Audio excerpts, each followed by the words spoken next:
as the Lord intended.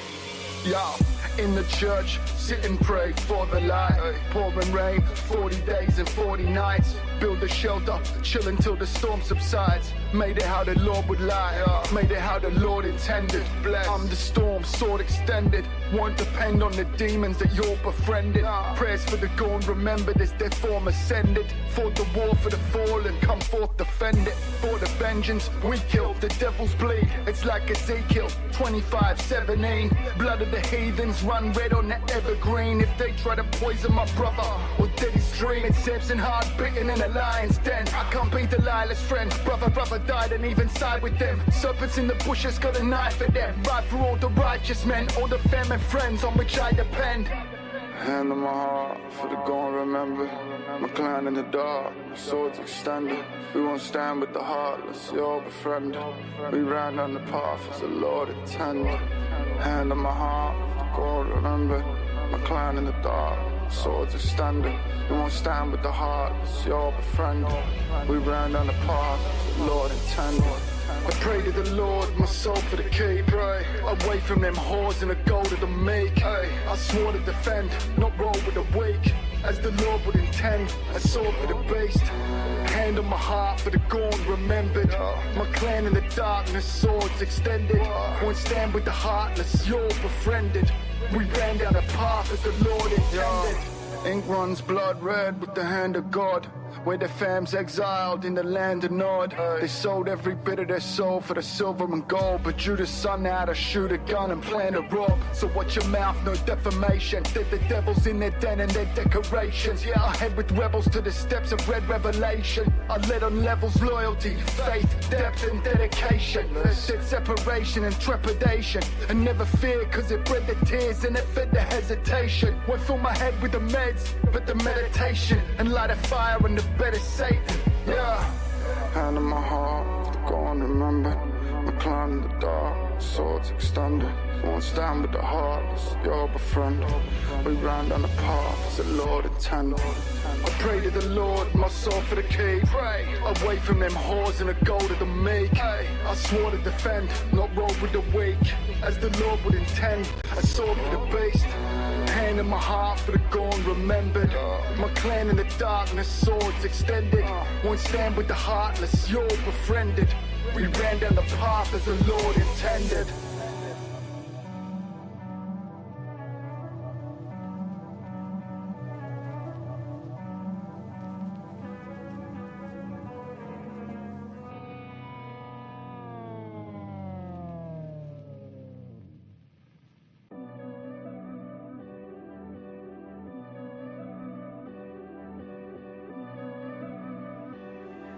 As the Lord intended. Yeah, in the church, sit and pray for the light. Pouring rain, 40 days and 40 nights. Build a shelter, chill until the storm subsides. Made it how the Lord would lie, made it how the Lord intended. Bless. I'm the storm, sword extended. Won't depend on the demons that you're befriended. Prayers for the gone, remembered as their form ascended. Fought the war for the fallen, come forth defend it. For the vengeance, we kill, the devils bleed. It's like Ezekiel 25:17. Blood of the heathens run red on the evergreen. If they try to poison my brother or dead his dream, it's Samson hard bitten in a lion's den. I can't be Delilah's friend. Brother died and even side with them. Serpents in the bushes got a knife for them. Right for all the righteous men, all the family friends on which I depend. Hand on my heart for the gone, remember. My clan in the dark, swords extended. We won't stand with the heartless, you're befriended. We ran down the path as the Lord intended. Hand on my heart for the gone, remember. My clan in the dark, swords extended. We won't stand with the heartless, you're befriended. We ran down the path as the Lord intended. I pray to the Lord, my soul for the keep. Pray away from them whores and the gold of the meek. I swore to defend, not roll with the weak. As the Lord would intend, a sword for the beast. Hand on my heart for the gone, remembered. My clan in the darkness, swords extended. Won't stand with the heartless, you're befriended. We ran down the path as the Lord intended. Ink runs blood red with the hand of God. Where their fam's exiled in the land of Nod. They sold every bit of their soul for the silver and gold. But Judas' son had to shoot a gun and plan to rob. So watch your mouth, no defamation. They're the devils in their den and their decorations. Yeah, I head with rebels to the steps of red revelation. I led on levels, loyalty, faith, depth and dedication. Said separation and trepidation. And never fear, cause it bred the tears and it fed the hesitation. Won't fill my head with the meds, but the meditation. And light a fire and the better Satan, yeah. Hand in my heart, go on, remember. My clan in the dark, swords extended. Won't stand with the heartless, you're befriend. We ran down the path as the Lord intended. I pray to the Lord, my soul for the cave. Pray away from them whores and the gold of the make. I swore to defend, not roll with the weak. As the Lord would intend, a sword for the beast. Hand in my heart for the gone remembered. My clan in the darkness, swords extended. Won't stand with the heartless, you're befriended. We ran down the path as the Lord intended.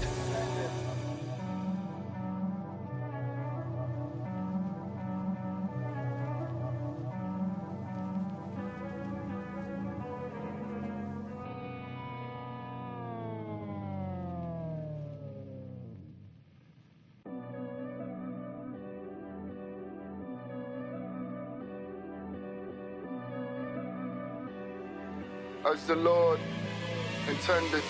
Yeah, in the church, sit and pray for the light. Pouring rain, 40 days and 40 nights. Build a shelter, chill until the storm subsides. Made it how the Lord would lie. Made it how the Lord intended. Bless. I'm the storm, sword extended. Won't depend on the demons that you're befriended.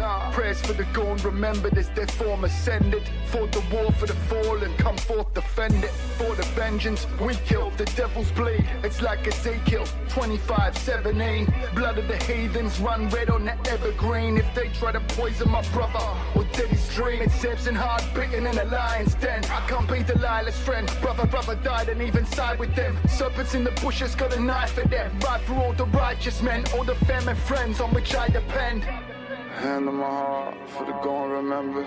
My clan in the dark, swords extended. We won't stand with the heartless, you're befriended. We ran down the path as the Lord intended. Hand in my heart, God remember. My clan in the dark, swords extended. We won't stand with the heartless, you're befriended. We ran down the path as the Lord intended. I pray to the Lord, my soul for the keep. Pray away from them whores and the gold of the make. I swore to defend, not roll with the weak. As the Lord would intend, a sword for the beast. Hand on my heart for the gone remembered. My clan in the darkness, swords extended. Won't stand with the heartless, you're befriended. We ran down the path as the Lord intended. Ink runs blood red with the hand of God. Where their fam's exiled in the land of Nod. They sold every bit of their soul for the silver and gold. But Judas' son had to shoot a gun and plan to rob. So watch your mouth, no defamation. They're the devils in their den and their decorations. Yeah, I head with rebels to the steps of red revelation. I led on levels, loyalty, faith, depth and dedication. Said separation and trepidation. And never fear, cause it bred the tears and it fed the hesitation. Won't fill my head with the meds, but the meditation. And light a fire and the better Satan, yeah. Hand in my heart, go on, remember. My clan in the dark, swords extended. Won't stand with the heartless, you're befriended. We ran down the path as the Lord intended. I pray to the Lord, my soul for the keep. Pray away from them whores and the gold of the make. I swore to defend, not roll with the weak. As the Lord would intend, a sword for the beast. Hand in my heart for the gone remembered. My clan in the darkness, swords extended. Won't stand with the heartless, you're befriended. We ran down the path as the Lord intended.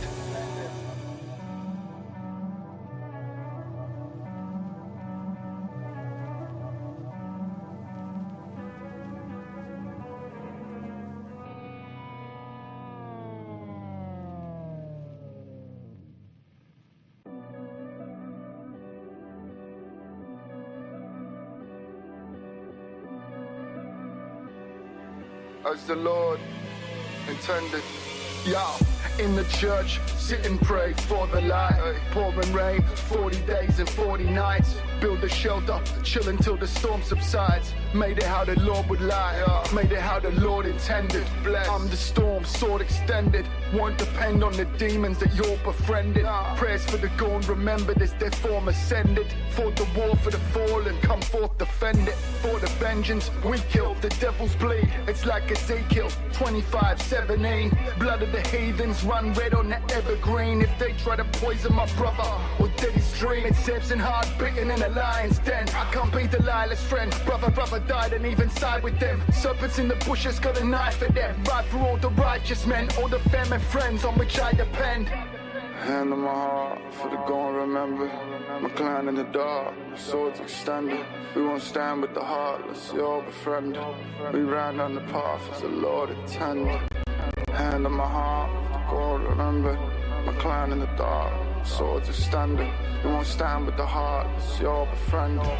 We ran down the path as the Lord intended. I pray to the Lord, my soul for the keep. Pray away from them whores and the gold of the meek. I swore to defend, not roll with the weak. As the Lord would intend, a sword for the beast. Hand on my heart for the gone, remembered. My clan in the darkness, swords extended. Won't stand with the heartless, you're befriended. We ran down the path as the Lord intended. Ink runs blood red with the hand of God. Where the fam's exiled in the land of Nod. They sold every bit of their soul for the silver and gold. But Judas' son had to shoot a gun and plan to rob. So watch your mouth, no defamation. They're the devils in their den and their decorations. Yeah, I head with rebels to the steps of red revelation. I led on levels, loyalty, faith, depth and dedication. Said separation and trepidation. And never fear cause it bred the tears and it fed the hesitation. Won't fill my head with the meds, but the meditation. And light a fire in the bed of Satan, yeah. Hand on my heart, the gone, remember. My clan in the dark, swords extended. Won't stand with the heartless, you're befriended. We ran down the path as the Lord intended. I pray to the Lord, my soul for the key. Pray away from them whores and the gold of the meek. I swore to defend, not roll with the weak. As the Lord would intend, a sword for the beast. Hand in my heart for the gone, remembered. My clan in the darkness, swords extended. Won't stand with the heartless, you're befriended. We ran down the path as the Lord intended.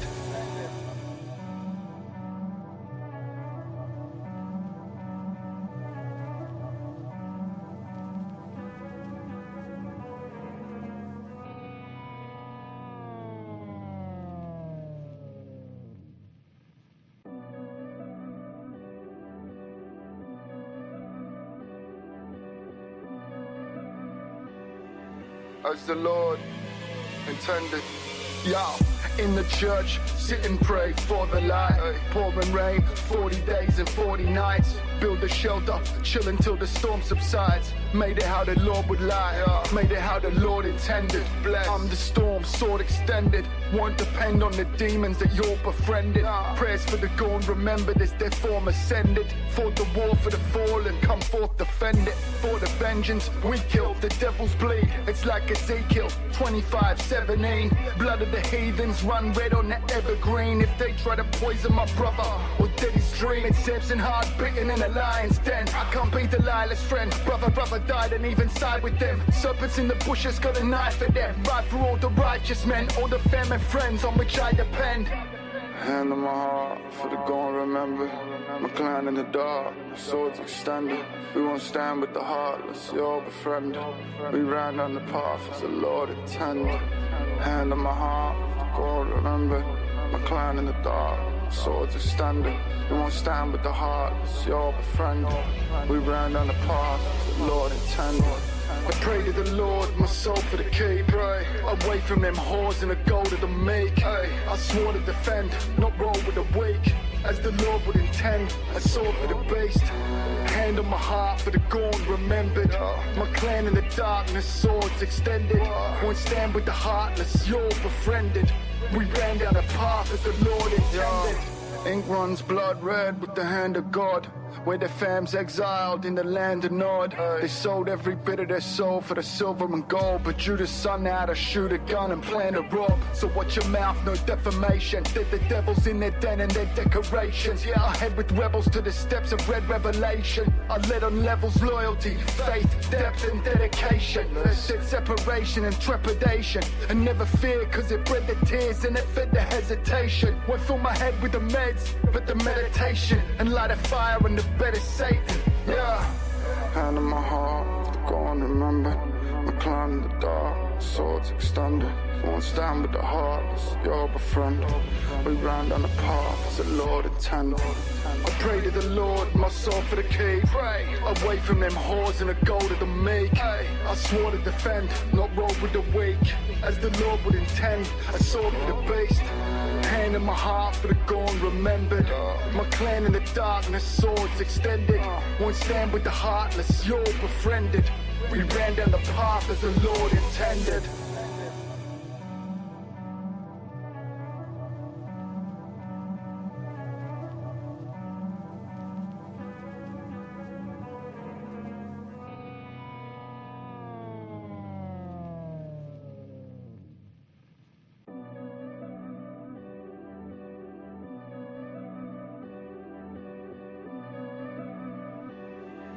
As the Lord intended.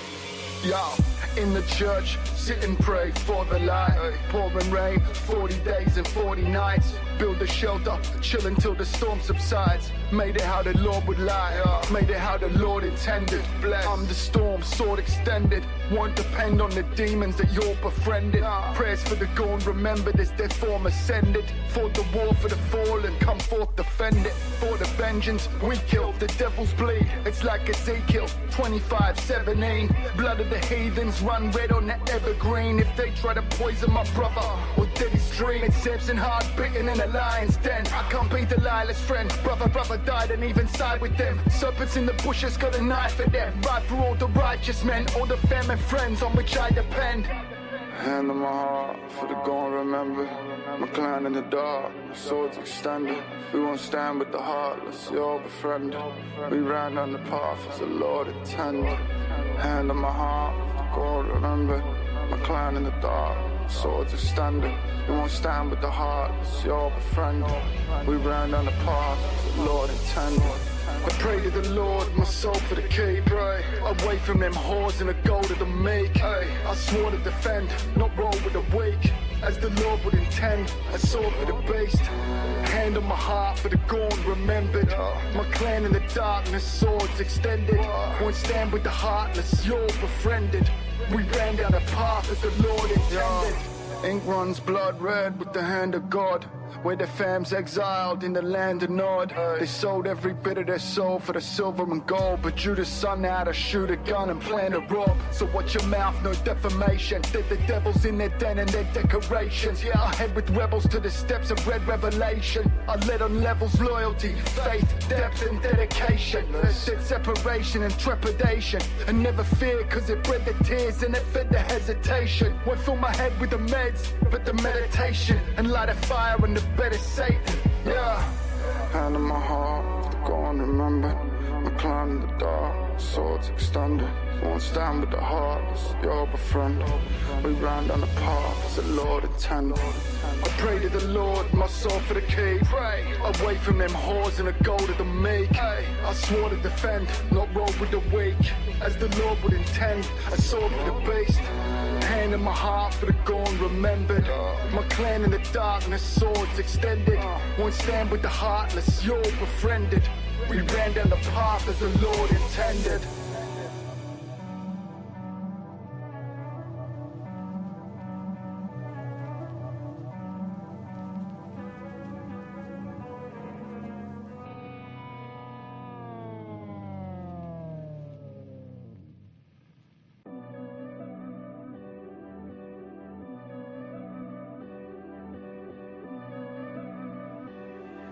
As the Lord intended.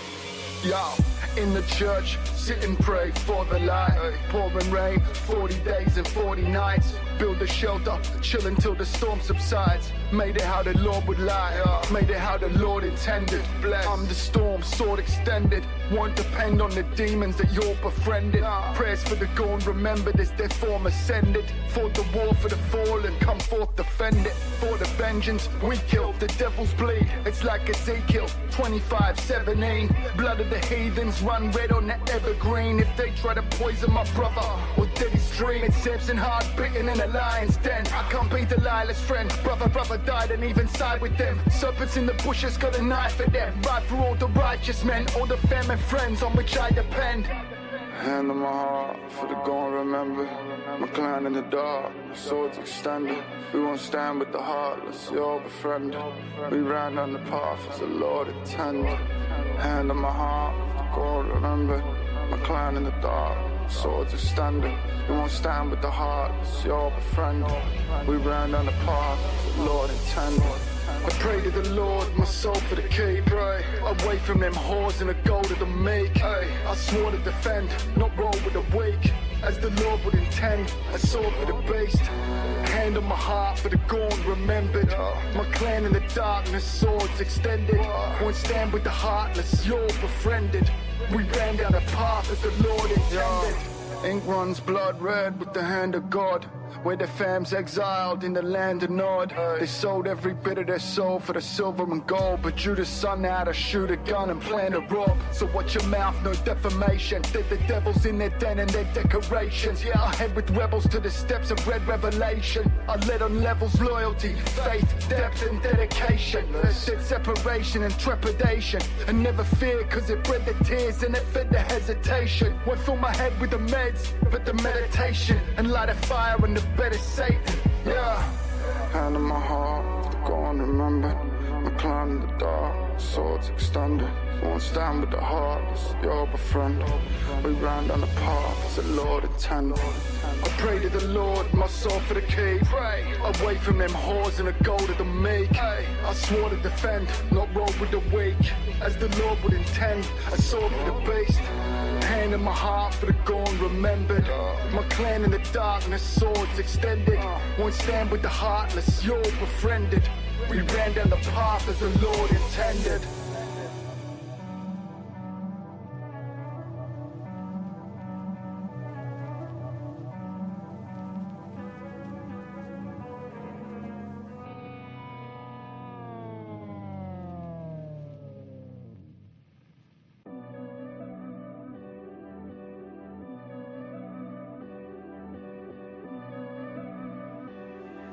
As the Lord intended. Yo, in the church, sit and pray for the light. Pouring rain, 40 days and 40 nights. Build a shelter, chill until the storm subsides. Made it how the Lord would like, made it how the Lord intended. Bless. I'm the storm, sword extended. Won't depend on the demons that you're befriended. Prayers for the gone, remembered as their form ascended. Fought the war for the fallen, come forth defend it. For the vengeance, we kill, the devils bleed. It's like Ezekiel 25:17. Blood of the heathens run red on the evergreen. If they try to poison my brother or dead his dream, it's Samson hard bitten in a lion's den. I can't be Delilah's friend. Brother died and even side with them. Serpents in the bushes got a knife for them. Right for all the righteous men, all the family friends on which I depend. Hand on my heart for the gone, remember. My clan in the dark, swords extended. We won't stand with the heartless, you're befriended. We ran down the path as the Lord intended. Hand on my heart for the gone, remember. My clan in the dark, swords extended. We won't stand with the heartless, you're befriended. We ran down the path as the Lord intended. I pray to the Lord, my soul for the keep. Pray away from them whores and the gold of the meek. I swore to defend, not roll with the weak. As the Lord would intend, a sword for the beast. Hand on my heart for the gone, remembered. My clan in the darkness, swords extended. Won't stand with the heartless, you're befriended. We ran down the path as the Lord intended. Ink runs blood red with the hand of God. where their fams exiled in the land of Nod. They sold every bit of their soul for the silver and gold, but Judah's son had to shoot a gun and plan to rob. So watch your mouth, no defamation. They're the devils in their den and their decorations. Yeah, I head with rebels to the steps of red revelation. I led on levels, loyalty, faith, depth and dedication. Said separation and trepidation, and never fear, cause it bred the tears and it fed the hesitation. Went fill my head with the meds, but the meditation, and light a fire in the bed of Satan. Yeah. Hand in my heart, go and remember. My clan in the dark, swords extended. Won't stand with the heartless, you're befriended. We ran down the path as the Lord intended. I pray to the Lord, my soul for the cave. Pray away from them whores and the gold of the make. I swore to defend, not roll with the weak, as the Lord would intend. A sword for the beast, hand in my heart for the gone remembered. My clan in the darkness, swords extended. Won't stand with the heartless, you're befriended. We ran down the path as the Lord intended.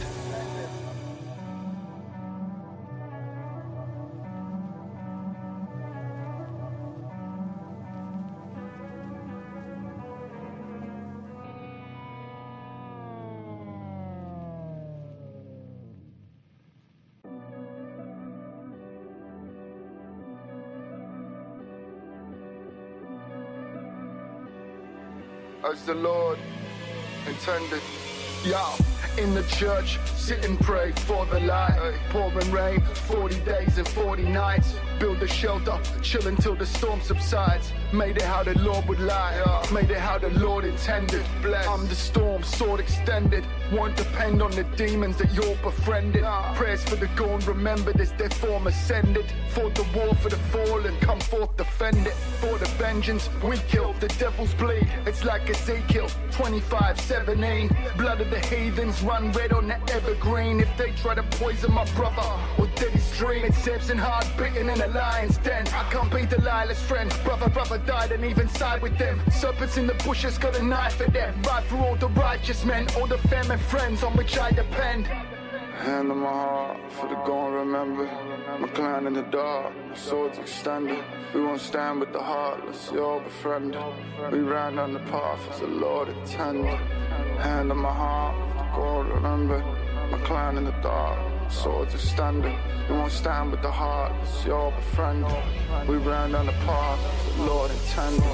I pray to the Lord, my soul for the key. Pray away from them whores and the gold of the make. I swore to defend, not roll with the weak, as the Lord would intend. A sword for the beast, hand on my heart for the gone remembered. My clan in the darkness, swords extended. Won't stand with the heartless, you're befriended. We ran down the path as the Lord intended. Ink runs blood red with the hand of God, where their fams exiled in the land of Nod. They sold every bit of their soul for the silver and gold, but Judah's son had to shoot a gun and plan to rob. So watch your mouth, no defamation. They're the devils in their den and their decorations. Yeah, I head with rebels to the steps of red revelation. I led on levels, loyalty, faith, depth and dedication. Said separation and trepidation, and never fear, cause it bred the tears and it fed the hesitation. Went fill my head with the meds, but the meditation, and light a fire in the bed of Satan. Yeah. Hand in my heart, go and remember. My clan in the dark, swords extended. Won't stand with the heartless, you're befriended.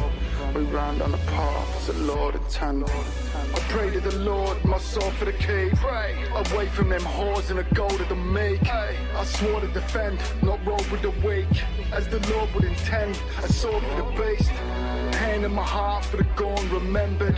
My clan in the darkness, swords extended. Won't stand with the heartless, you're befriended. We ran down the path as the Lord intended.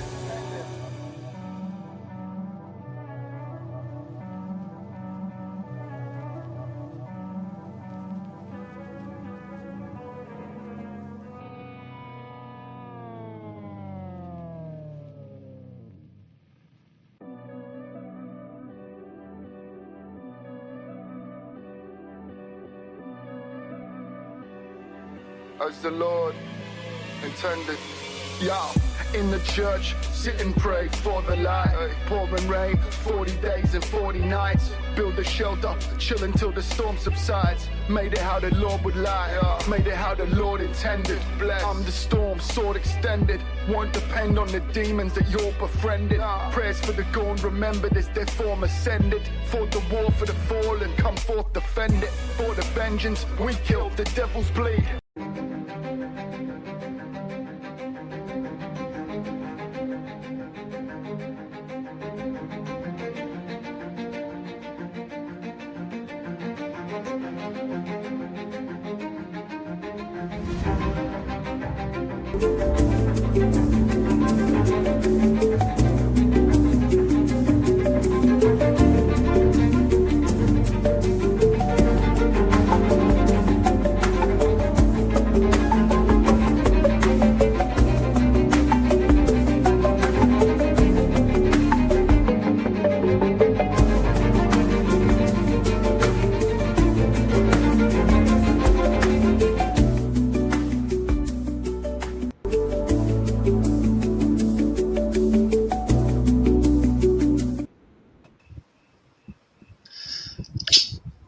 Hello, can you hear me? Yes, I can. Can you hear me? I can. Why is this on? Here we go. Here we go. Here we go. I want to remove my background. Yeah. Go ahead, Rubble. Take over. Woo! Hi, everybody, to the second Rubble of Empires live stream with slightly fewer technical issues and much higher production values thanks to Tara's assistance. Yeah, so a while ago, Tara was actually one of the first guests that I had on here, but unfortunately the sound didn't work when we recorded it. So we did a whole episode on her time in Gaza, yeah, where she lived for a couple of years and what brought her to Gaza and various things about living there. But today, which we may delve into a little bit on this episode, but the bulk of this episode is going to be discussing Palestinian exclusionary radical feminists, which is or PERFs, which is a Tara term that you need to pay her if you use. I think I was the first one to coin that, but it wasn't like it was hard. It was just one letter, you know. Yeah. Inspired by, and it was also like P is very similar to a T, so it wasn't even like a whole new letter. Yeah. First of all, Rubble, so, I can hear you really well. Can you hear me? Absolutely, yeah. You're coming through clear. Anyone in the chat? Oh, Michael's in the chat. Nice. Oh, hang on. Yeah. Sorry. It's okay. The first few minutes are a little bit, you know, just getting our feet wet and adjusting to the pool temperature. I just wanted to make sure because one time my sound was really bad and everyone was polite and no one told me. And oh right, yeah, Michael B. I was like, oh crap. Ruthless. Yeah. Yeah. So I guess it might be, I don't know, interesting to just do a quick recap of some of the stuff we discussed last time. Sure. It's interesting because my late grandfather was a very religious Catholic, and I remember in his 70s, or he was quite old, with his wife, my grandma, they had a chance to take an international holiday and they went to Palestine. And I remember my immediate family was kind of like, why are you going to essentially a war zone in their minds for your international holiday? But, it's because he was a very religious man. And now I think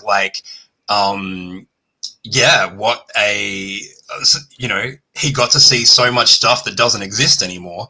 And it was a real kind of opportunity. How did you end up in Gaza? Oh, we're gonna. Driven by religious fervor. We're gonna do. It's gonna be a tarot expose. Tarot expose. Great. Yeah.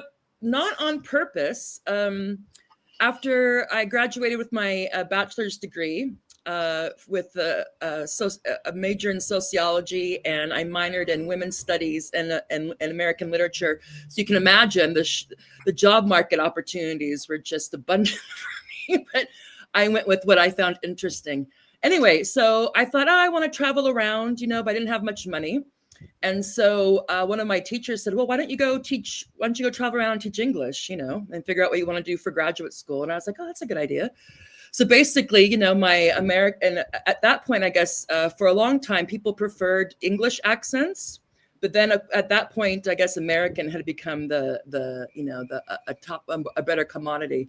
So anyway, I ended up in Seoul, Korea for a year, or almost a year, teaching English at a hagwon. And for those who don't know, they really work those kids in Korea. So they do a full day of school, they go home and have a snack, and then they go to hagwons in the evening, sometimes till 6 till 9, and do English, math, a variety of other things. So I was teaching English to very tired children in Korea, and South Korea was, was great, but my mind was melting. And so then I just went online, and I saw this thing that Microsoft in Shanghai was asking for what they called communication specialists. And so I applied for that, and I got that. So I ended my contract a bit early and shifted to Shanghai. And the reason why this taps into Gaza is because after my first year contract was about to end, I realized that the corporate sector and the rah kind of Microsoft cult was not for me, although I really had a great time in China. And people I just kind of crossed paths with in Seoul, Korea. There was a couple from Canada, and they had just retired.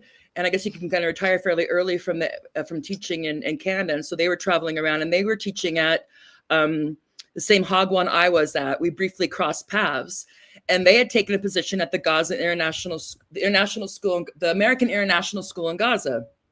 So this is 2001 at this time, and they were having problems finding teachers, as you can imagine. And one of them took the principal position, and his wife was going to teach like in kindergarten or something. So I just got this email like, "Hey Tara, I don't know how things are going in Microsoft, but if you'd be interested in teaching, please let us know." And I was like, I'm like, okay, Gaza. I'm like, ooh, interesting. I mean, I knew a bit about the issue, by no means an expert. But so they just give me a bit more information. I wrote back to them and said, I appreciate the offer, but I don't have a teaching certificate. I have my bachelor's degree, but I don't have a teaching certificate. And they said, "Oh, at this stage, it doesn't matter, because at a certain point when we have positions available, then the kind of like basically the criteria goes down. So it's like, you're a native English speaker, you have a bachelor's degree. Here's what we have open. What are you interested in?" And it was like history, history, social studies, and English, but not English as a second language, grammar and literature, this type of thing. And so I wrote them back, and I was like, well, I have a minor in American literature studies. Oh, great. And so basically I was hired to be the main head, like there was only one teacher for the upper level English classes, because they started the school was only a few years old. And so they only had up to grade 10. And so I was teaching grade 7 through grade 10 English and literature studies. And they only had one grade 7 class, one grade 8 class on. The younger classes they had more of. So anyway, I was like, all right. And so I just went there, and it was 2 years, and that's how I ended up in Gaza. And like some of your family members, I was also, because this was after 9/11. And, I heard all this stuff like, I can't believe you're going over there to live with those terrorists, those killers.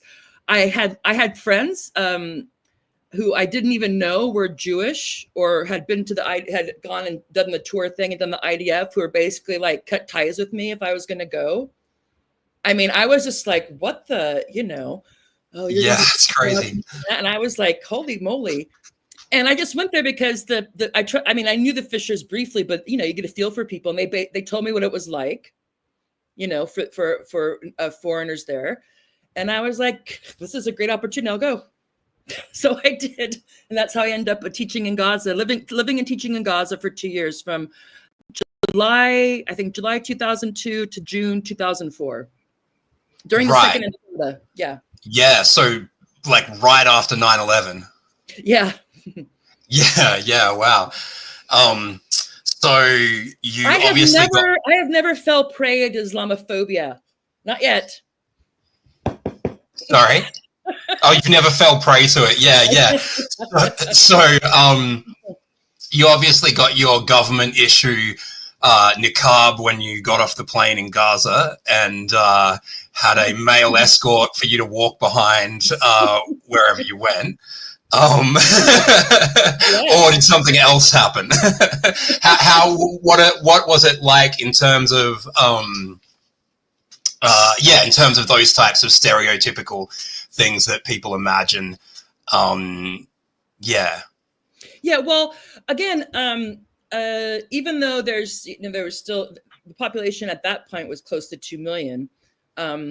So it's not like, I mean, it's a small place geographically, but it's quite packed. But of course, if you're a foreigner and you stand out, everybody knows, you stand out. But what it was is that long story short, no, I was never sexually assaulted. I was never stoned. I was never raped. Well, I guess rape is sexual assault. I was never asked why I didn't cover. I was never made to cover.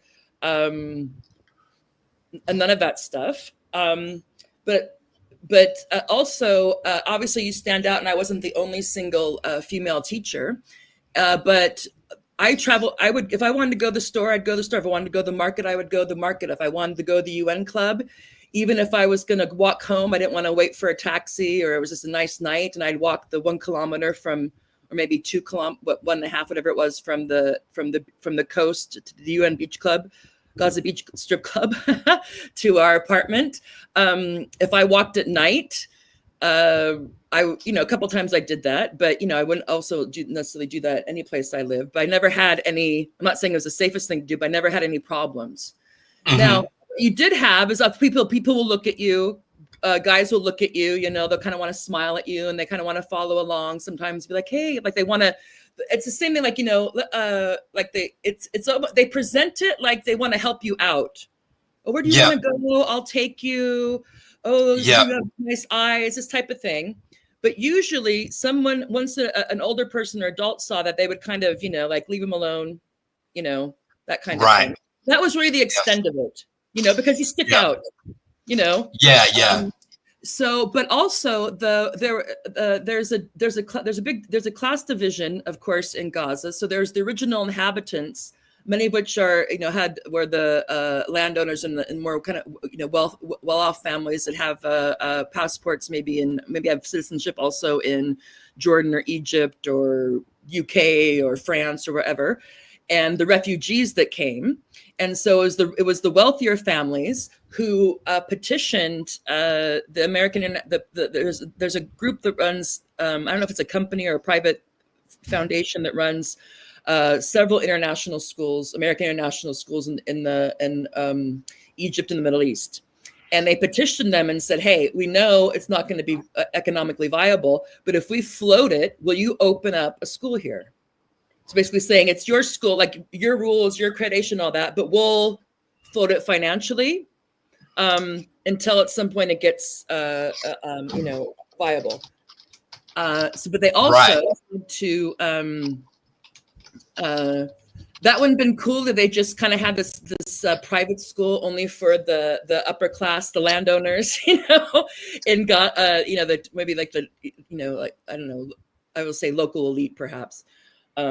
Outside of the refugee camps, which is the majority of the population. So they had like about 30% of the students were from those families, and then about 70% were scholarship kids, were kids from the refugee camps and other poor areas. Yeah, and so these families, so everything, basically the reason why I told that, cut me off if I go too long, it was basically the word was out, like don't fuck with these people. but also everybody who's been to Palestine or to other other Middle Eastern countries, that, you know, being a good host is quite important. You know, so it's like they're coming here. It's difficult for them. They want to teach our children, and so it was like it's our responsibility to make. So it would have been really, people would have if a guy had gotten really inappropriate with one of us, it would have been taken care of. Yeah, was my understanding, but I never had that happen personally to me. And the other female colleagues who I had who were single and stood out like I did, you know, we were all bright white. Not all from America, but we're all bright white, you know.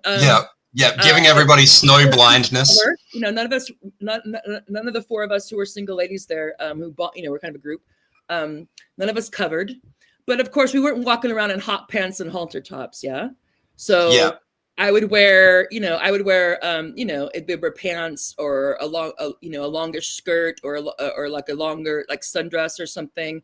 I wouldn't be out with like a tank top or something like that. I probably could have, but again, it's just this thing, like, you know,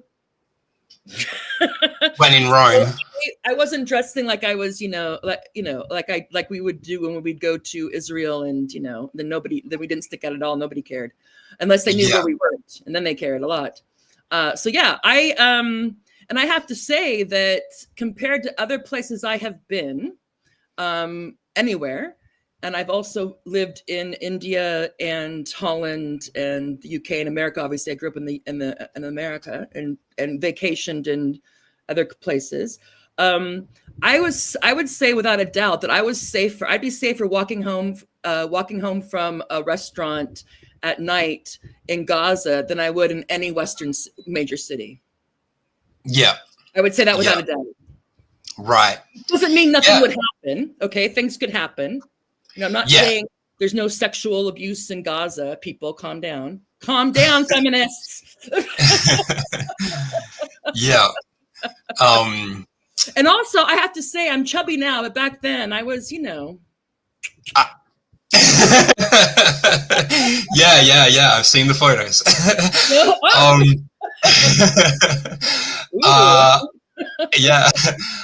I'd just have to go for a second, but I'll be like 30 seconds. I'll be right back. Okay. All right. So Rubble has left, so I'm just going to start a bit. Hi, everyone. Again, after the plan for today, after he asked me the questions he wants to ask about my time in Gaza in the Middle East, is we want to go over what we found, or maybe it was obvious to other people, but it was a surprise to me, just how many feminists or women's rights activists are quite genocidal, or can flip a switch to genocidal after one incident, October 7th, you know, the day the earth stood still, day one, you know. And so that's what we want to talk about, because I had in the past, I was aware that feminists, like anybody else, or women's rights activists like anybody else, have biases and blind spots and whatnot. But I'm quite surprised how okay they are just with the annihilation of a group of people because Islam or Hamas or the hijab or whatever. So we want to kind of talk about that, because I'm currently on a mission. I used to be. I would say I don't know. I never said I wasn't a feminist. I did minor in women's studies back in Southern Oregon University. There's feminist people who say they're feminist scholars who I appreciate quite a bit, Nancy Fraser and Simone de Beauvoir and others. But I have to say, when people would assume I'm a feminist, you know, I'm loud and proud, whatever. And I would never correct them. I never really thought about it. I was like, yeah, whatever. I'm for women's rights, you know. I'm for, equality. And then I went to being kind of feminist critical when the whole trans stuff started, and how also a bit when I saw how they reacted to how easy they swallow anything that's negative about Islam. And then and when some of them started saying trans women are women, and if you don't agree with that, you're a bigot and all that. So that divide in feminism. And now with how many genocidal, just outright realizing the intersectionalities, there's Zionist feminists, there's imperialist feminists, there's colonial feminists, there's the most stupid, thick. I mean, I've heard stuff from these women that make my eyes melt. I'm like, what am I in the, Jim Crow South or something?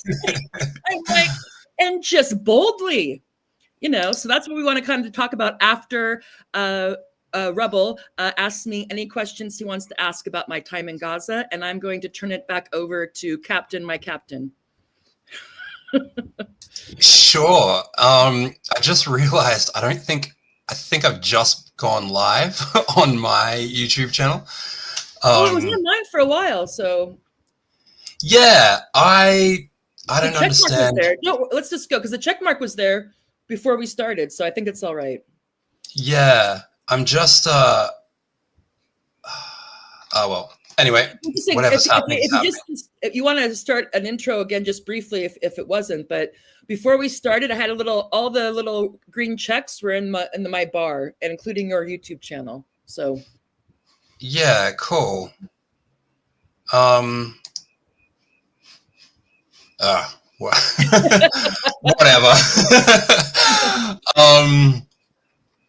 Yeah, no, let's get into that. Yeah, it's crazy. I probably took a similar path. I dropped out of a gender studies degree at some point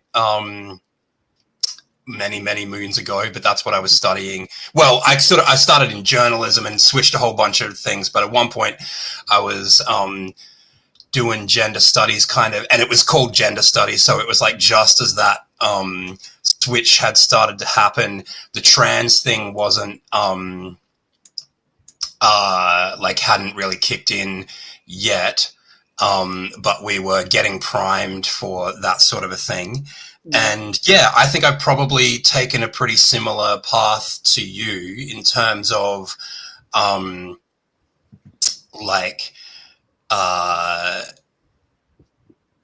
starting to realize, because I was a trot very early on, had joined Trotskyite, had joined a Trotskyite. These terms, yeah.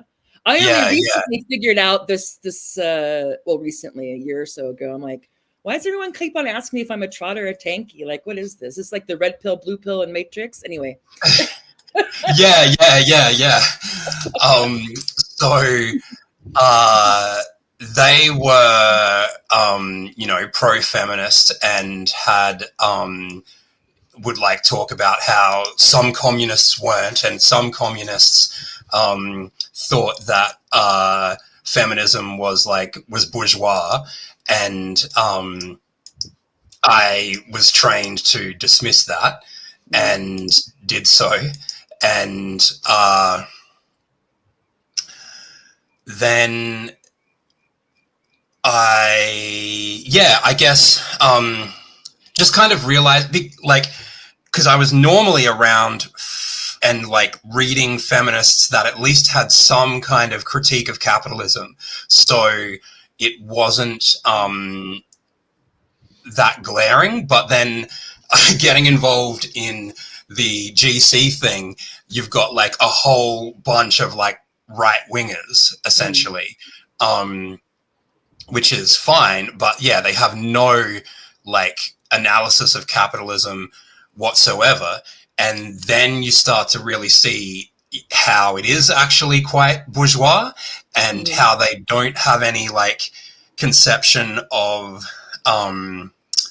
where feminism comes from, and its relationship to class struggle. So one of the things that I would always point out is you can tell that the third and fourth and whatever other waves of feminism are bullshit, because the first two waves corresponded to massive upswings in class militancy, and so they were kind of in some senses a reflection of that, but then also an attempt to co-opt that militancy and be like, okay, we can't give you the whole economic system, but we can make a few concessions to like women, so you'll be kind of demobilized. So, for example, I was quite shocked to learn that British women who,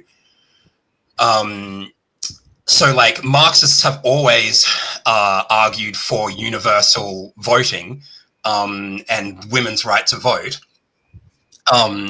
And capitalists always said that was, unrealistic, and they were the reason why it wasn't a thing. And so for decades prior, and then when the Russian Revolution happened and Russian women were about to become the first women in Europe to get the vote, in between the time when the Russian Revolution happened and the Soviet Union actually became a country, that's when British women got the right to vote. And I don't think, none of the Turf Island TERFs have any like concept that that what happened in the UK didn't happen in isolation and was actually part of a much broader struggle.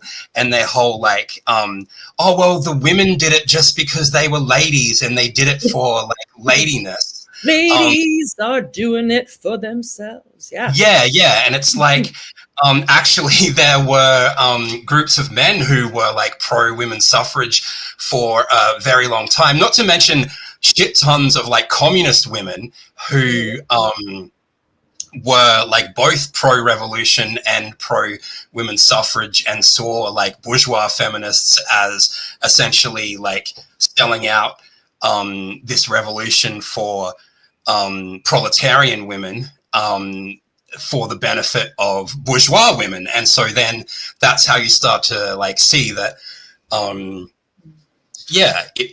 in many ways, it can be and is a bourgeois ideology. In some senses, probably not that different. Haven't really thought this out that hard, and I've been calling everything a variation of Zionism.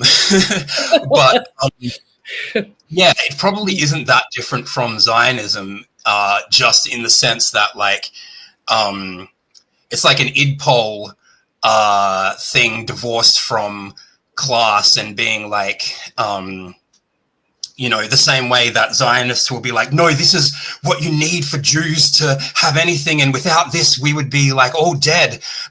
You get the same message from feminists who are like, this is the only thing that was ever good, and anyone who attacks it is just trying to kill us all.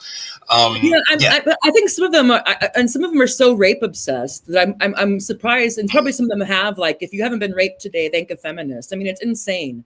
And if I may interject, I think that one of the things that I've come to realize as I've taken a more critical eye to feminism is I don't give them any no cards. Yeah. You don't get the patriarchy card, you don't get the rape card, you don't get any card, no card. And looking back at how, I'm not sure why it is, I don't want to get too far off track with this episode, but they've been largely able to construct their own mythology, their own history, and thereby become the gatekeepers or the owners of quote unquote women's history or women's rights or the patriarchy and all of that, So I think that one of the things I want to do, and because I came across this analogy when I wrote, just to plug, Feminism's Woman Problem that Savage Minds published, so go check that out. Definitely do. It's really good. Is that it's like Zionism is to Jews as feminism is to women. Look at how Zionists treat Jewish people who don't go along with the program, and you'll see a lot of similarity to how a lot of feminists treat women who are I'm mocking them now, non-feminist conforming women, which of course Muslims who cover are. So again, I have another thesis that I'm working on, that the real ire that these genocidal feminists, these PERFs have, these Islam is the rape, it's rape, and women are slaves, and everything bad. Islam's coming to get them. All this stuff is that the real resentment is for the women, not for the men. Yes, that's the separate. But what I wanted to get back to is that that we just have kind of like, I don't know what it was. If it was like, oh well, the women are coming into academia now in larger numbers. They're setting up their places, women's studies, so they can do, and we'll let them just be on women's history, all of this stuff. And when you look at that and you start to poke holes in, when you start to realize how many of these feminists, especially in the 19th century, the first wave and second wave, were actually funded by really rich families, right, and women, and you realize that with like even Simone de Beauvoir, who I'm not going to throw babies out with bathwater. We all are cracked vessels, as Professor West would say. But this idea that they went after the housewife, I mean, they were brutal with the housewife, and mocking her, right, and enemy, so it was like, under the guise of saving, of liberating, they had to go and tell this gospel of how what's really wrong with everything in your life is the patriarchy, is the man. Mm-hmm. And I'm not saying there weren't obviously issues, yeah, but you go in that and you're like, and so when you mentioned the not having a political economy, of course there are materialist feminists or Marxist aware feminists, etc. But a lot of them, it just becomes very cultural. It becomes the patriarchy, or now toxic masculinity, or Islam, and women are sugar and spice and everything nice, and men are the root of all evil and marked with original sin, and they just need to get their shit together and all this stuff. And so the more I look at it critically, I'm like, man, this is pretty weak tea. This is pretty, I mean, not as weak as trans women or women or gender ideology, but there's stuff that for some reason has just been given a different set of standards, especially for intellectual and philosophical viability and credibility, than other stuff. And I don't know why that is, or or how, if we're going to come around it now. But this idea of pitting men against women at the population level, as if that's going to get us anywhere, as if these women could last a day. Well, actually, they could last a day, a week, if they were to extricate themselves from everything that the men produce, maintain, or have produced. I would say good luck to you ladies. Mm-hmm. Yeah, anyway, I digress. So anyway, bottom of the line, don't be afraid. We need to subject feminism and any ism to brutal critique. Mm-hmm. They're not. The more I look into it, the more I'm like, I'm just like, God, did I just not see this before, or was it, is this a feature or a bug? But the more I look into, the more, especially now, what's coming out after October 7th, I'm like, a pox on their house. We need to overcome it. It needs to be sublated into something else. Like one of the reasons why I started, like, it was explained to me of, why you should use, say, the term patriarchy as opposed to sexism, was that you're then talking about like a system, and that sounds a bit Marxisty in that like if there's like some reality to it, but I think ultimately, like a lot of what they're talking about is capital, and capitalism is the driving force, because it's not like that's what separates capital from feudalism. It's not a patriarchal system. Anyone can own capital, and it's like something like 20% of the world's billionaires are women. And so if all it was going to take was to get some billionaire women, and they were then going to have like this natural class solidarity with other women, then we would already have, a much more egalitarian situation. One of the things that I also find funny, you were talking about like the funding of the early feminists, I got a book called the Suffragette Bombers. And it was about all the terrorism essentially that the suffragettes participated in. And it's interesting because and a lot of them were fascist too. Like a lot of them were like actual well, not a lot, but there were a number of women in the leadership of the WSPU or whatever it was that were that had strong fascist sympathies. And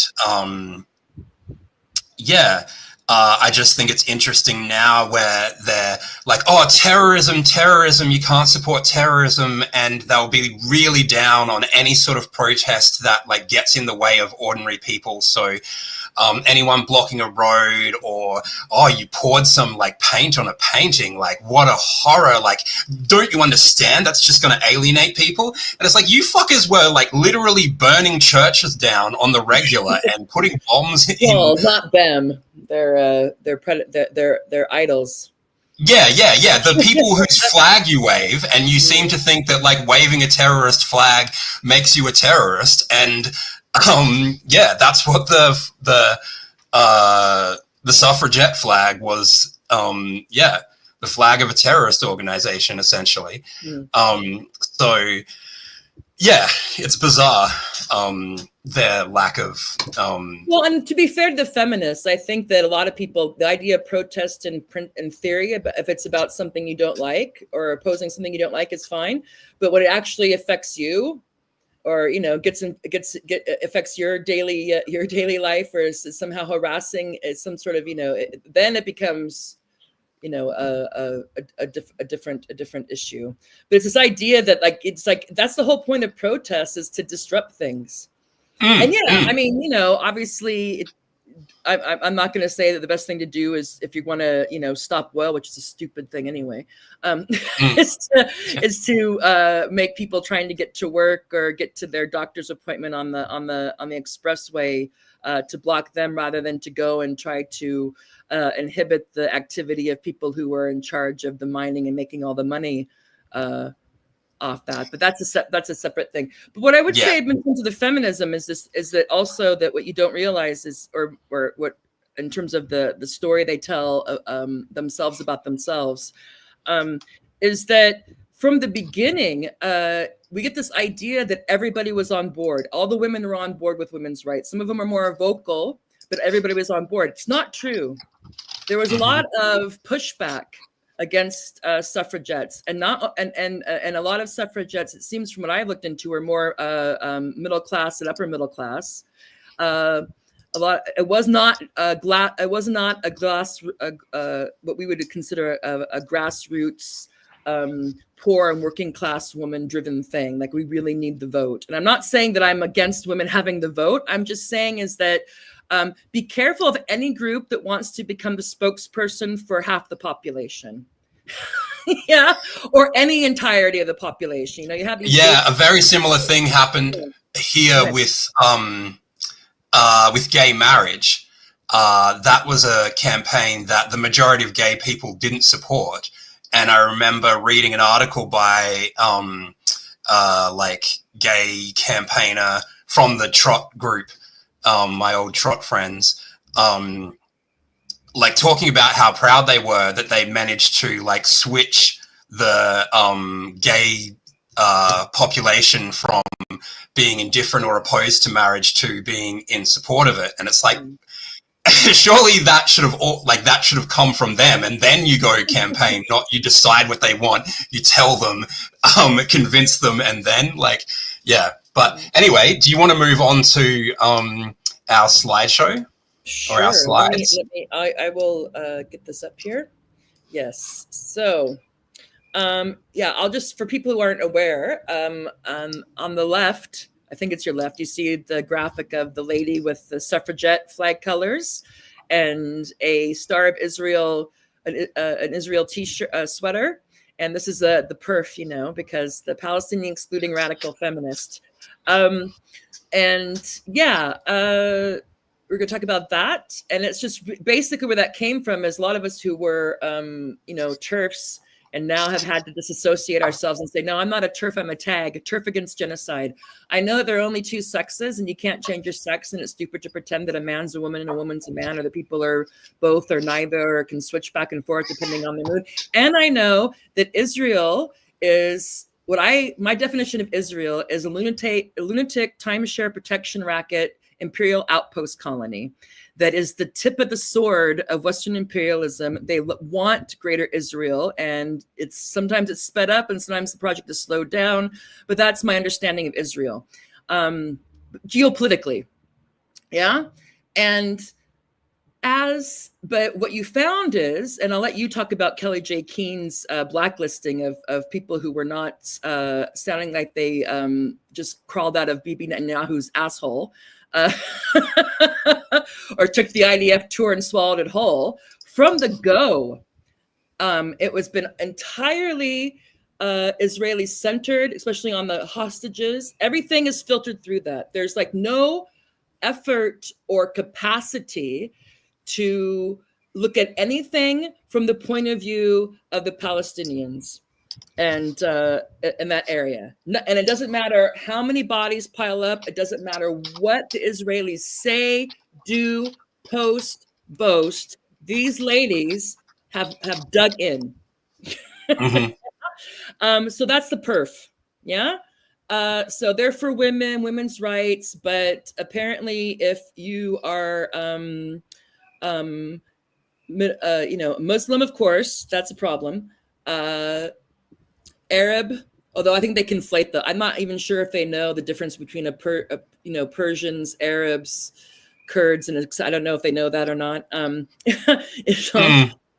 But yeah, so that's it. So women's rights activists, femalists, party of women, let women speak, all with an asterisk. Yeah. Yeah. Does not apply. Yeah, it does not apply. Yeah. Anyway. To Muslims. Yes. Particular Palestinians. But we'll get to that too. Then in the middle of this graphic, you have Women's Declaration International, which came online, I don't know, maybe 6 months ago or something. I'm not sure. Women's Declaration International started in the United States, US-based organization. And I think a lot of it, it started with this to combat this trans women or women crap. Yeah. And basically saying like, no, women are adult human females. The only people that can become women are girls who make it through puberty.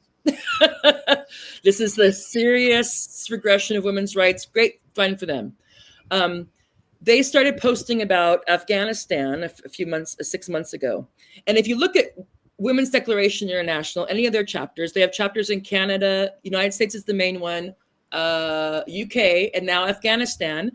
How many times do you think they've posted anything about Palestinians or Gaza or anything critical of Israel or their government's backing of it? How many times do you think they've mentioned this? I know the answer, but you would imagine like at least maybe, a handful of times given how heinous things have been. Yeah. 0, baby. Yeah. They are really, the Afghan woman, they stand with her. They stand for her so much that they put words in her mouth and dreams in her head. Anyway, so that's where the cult of the Afghan woman comes in. Do you want to say something before I go on with any of this? Yeah, I had a few quick things.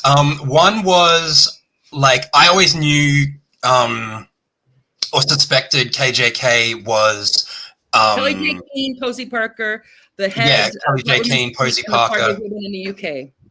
Yes. Yeah. I started calling them the pyromaniacs of whiteness instead of the party of women once they started endorsing burning down migrant hotels, or at least KJK did. Oh yeah.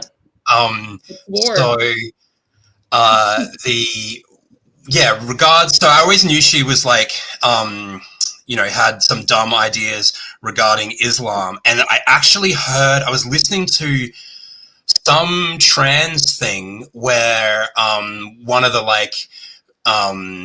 anti-fascist researchers had was talking about how he'd been following KJK for a while, and that she'd actually started out as a anti-halal tax, or not tax, but like an anti-halal kind of campaigner. Remember that was a thing maybe like 10, 15, 12 years ago.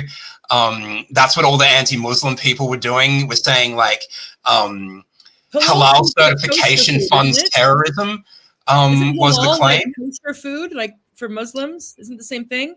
Yes, halal? yeah. Okay. And they were arguing that the group, that whoever certifies... not in my country! Yeah. Halal. Yeah. They were arguing that whoever does the certification is like connected to terrorism. So if we allow halal certification, then we're funding terrorism, was their basic claim. But slippery slope. I do remember prior to October 7, Kelly J. Keane saying something to the effect of like, I don't know enough about like Palestine, Israel to have an opinion on it. And normally I disagree with the last person. Sorry, normally I agree with the last person I've heard. So if I hear someone from Palestine talking, so that's definitely different to like her post-October 7 attitude, but is very like similar to say Megan Murphy, who's good friends with Kelly J. Keane, who admitted she didn't even know what Zionism was prior to October 7th. So I think probably the vast majority of them were in that situation of like, had never thought about the issue prior to this, and then just got spoon-fed the Hasbara from their communities and took that on face value. Douglas Murray, they love Douglas Murray, Konstantin Kisin. Oh God. Anyway. And whoever his co-hosts are, like, just seem like, it's like, why weren't you bullied worse in high school? I'm like, it looks like you were, and it should have been harsher. Yeah, just like slimy little fucks. We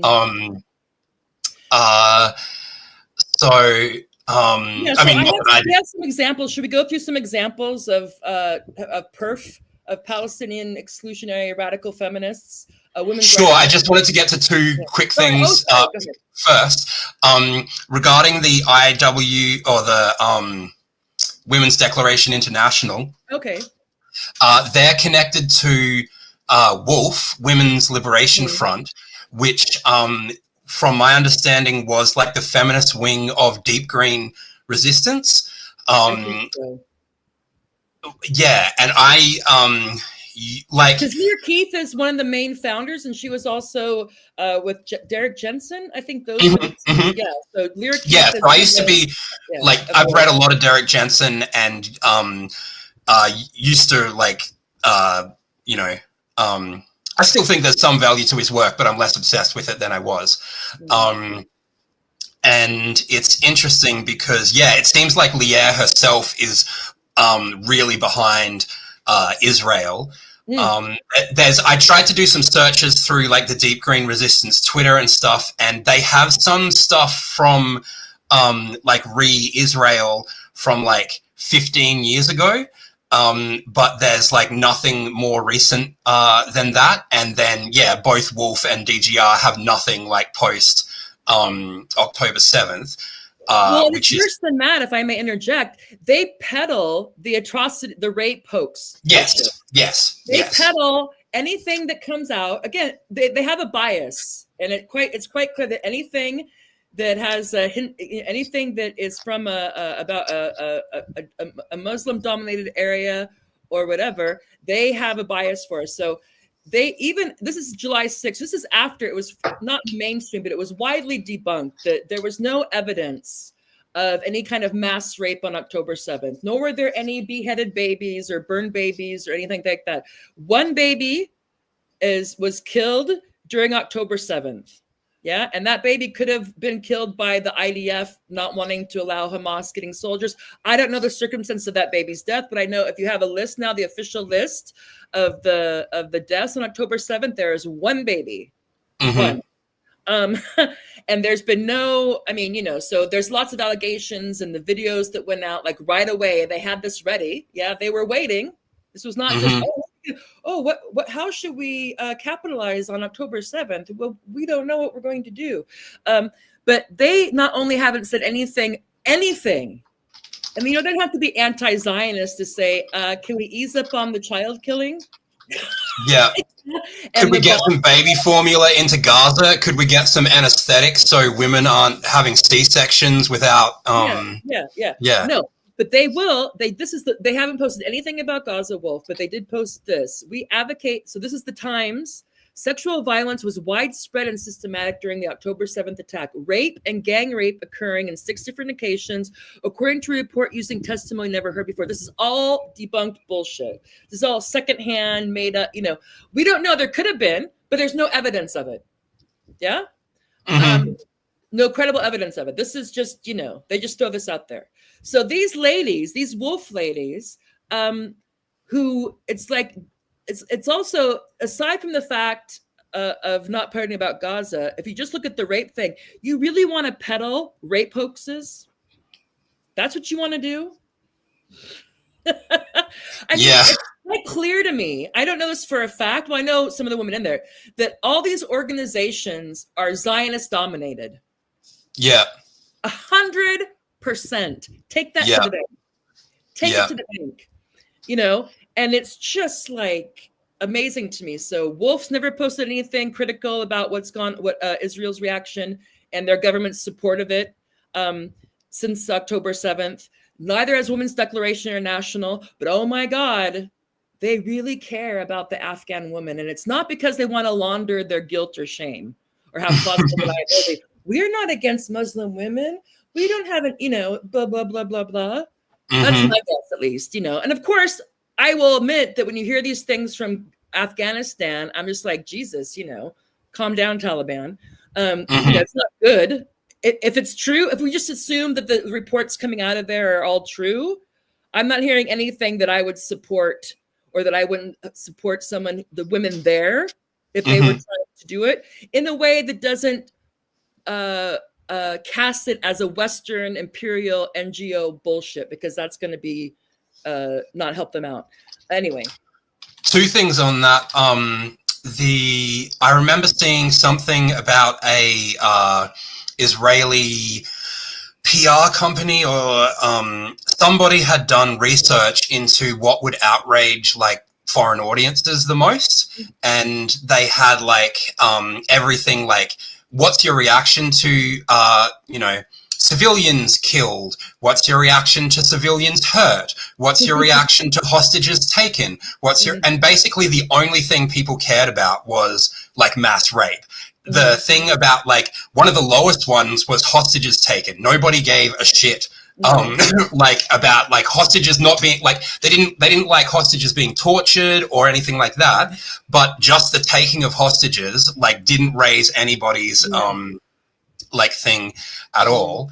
And so I think they knew that they had to have that to really like get people behind them. So they just said it happened like regardless, you know, the same with the 40 beheaded babies, like just say it. And then, the other thing is, they always pretend as though they're the first people to have ever cared about women in Afghanistan. But the like in my old trot group, we had conferences, and we would invite women from Rawa to come and attend, and they did.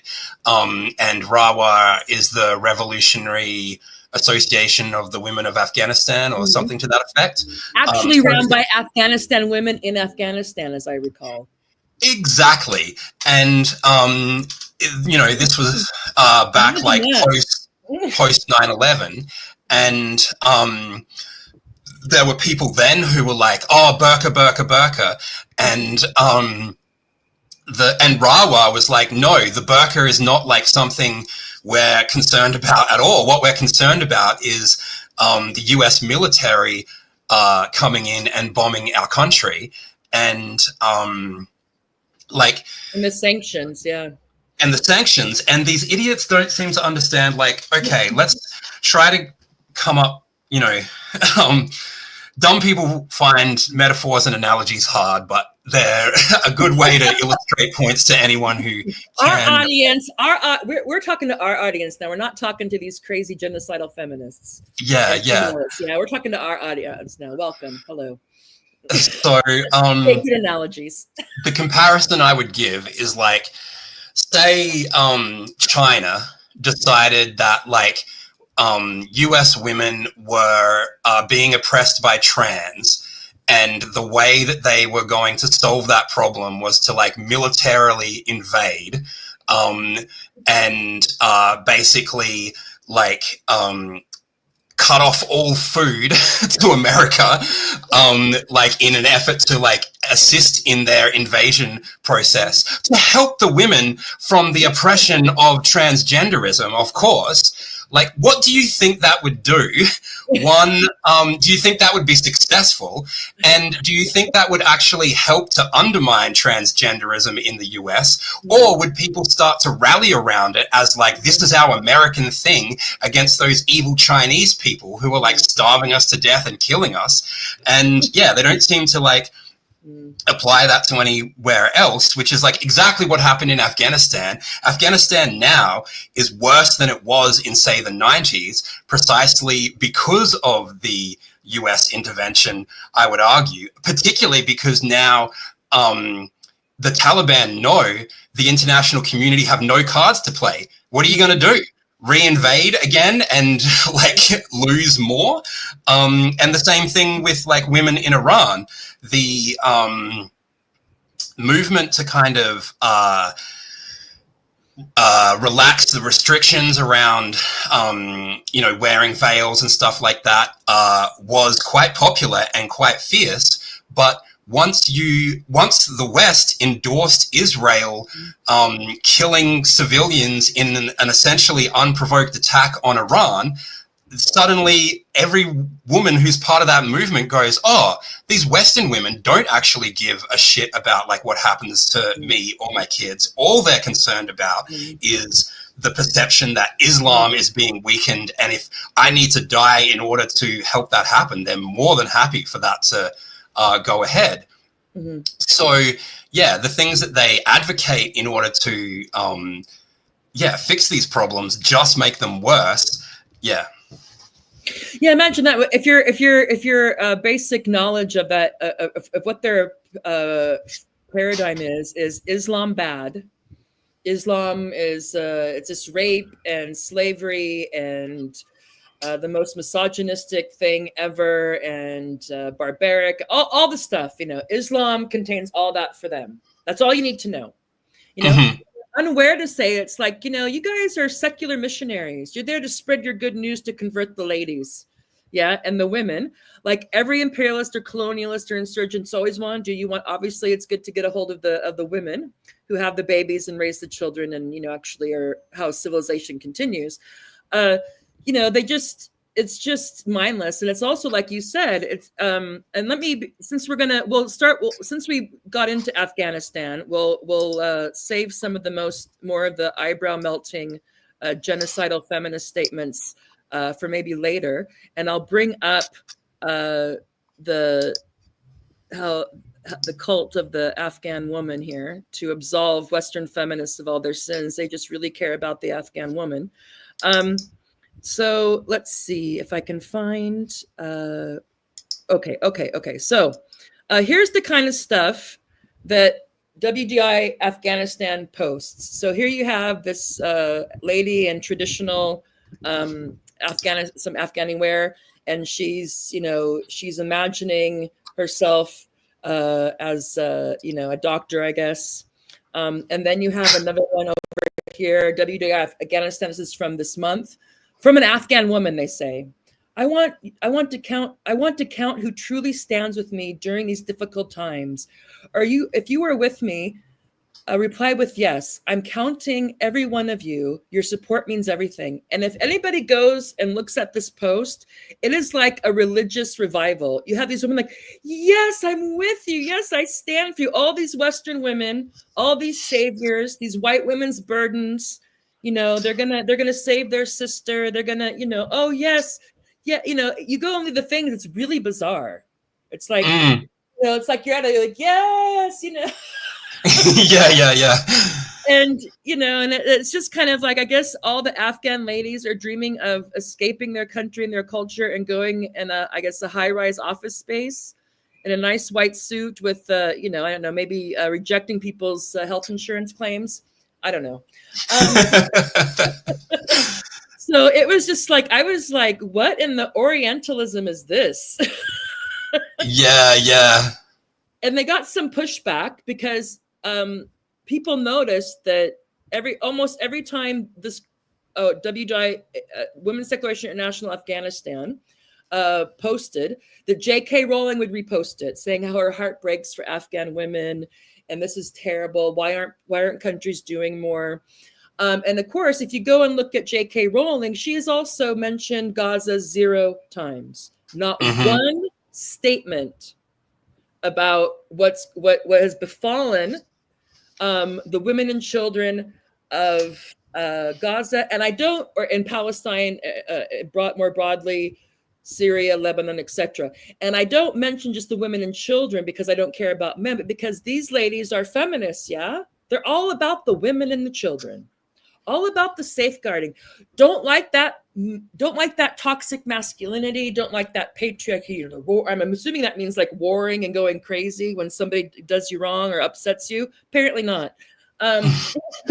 So people were saying like, and I also, they blocked me, but I was also like, isn't it interesting how there seems to be a connection between people who are either silent or support Israel's annihilation campaign in Palestine, and how much they've expressed their concern and stand with Afghan women. I just want to put that out there. I found it curious. Do you want to read this lovely statement from WDI Afghanistan and then tell me what they're missing, or tell our listeners what they're missing? Yeah. Or I can, whatever you like. Sure. Okay, I'll read it. I'm not sure why some people have a problem with Afghan women. This page is specifically for Afghan women who have been living without basic rights, and WDI Afghanistan is their voice to the world. Yet some comment asking, why don't you speak about Gaza, or why not support women there? Let me be clear, Afghanistan has suffered over 50 years of war. Yeah, where did a lot of those wars come from? It gets better, Rob. Which Muslim country came to defend Afghan women and people? On the contrary, many contributed to the chaos.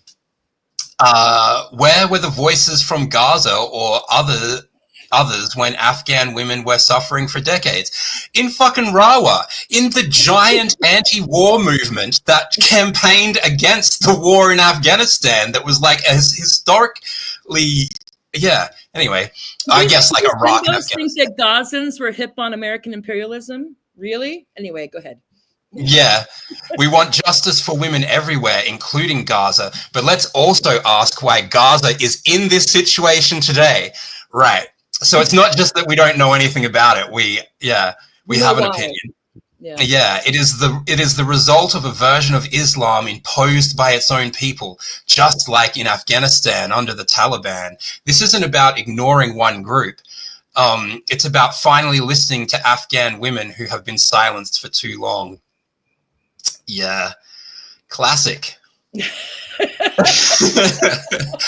Yeah, I think also like one thing that outraged people, or like, part of the thing that made them post this was that someone asked, where does the money go? You say you're raising money, and her response was like, I spend it on myself, basically, which I think might have been her trying to be or like this person trying to be sarcastic.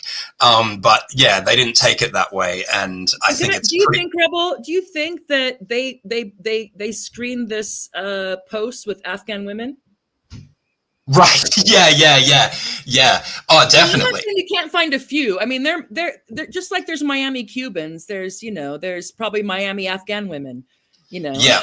Or there's also Iranian diaspora who love to party the CIA line. And not that there isn't anything to be critical about in these regimes, but I'm just saying, like, in general, do you think this is something that I mean, I just wonder. But go ahead. Yeah, no, definitely. Yeah. So what's the next one?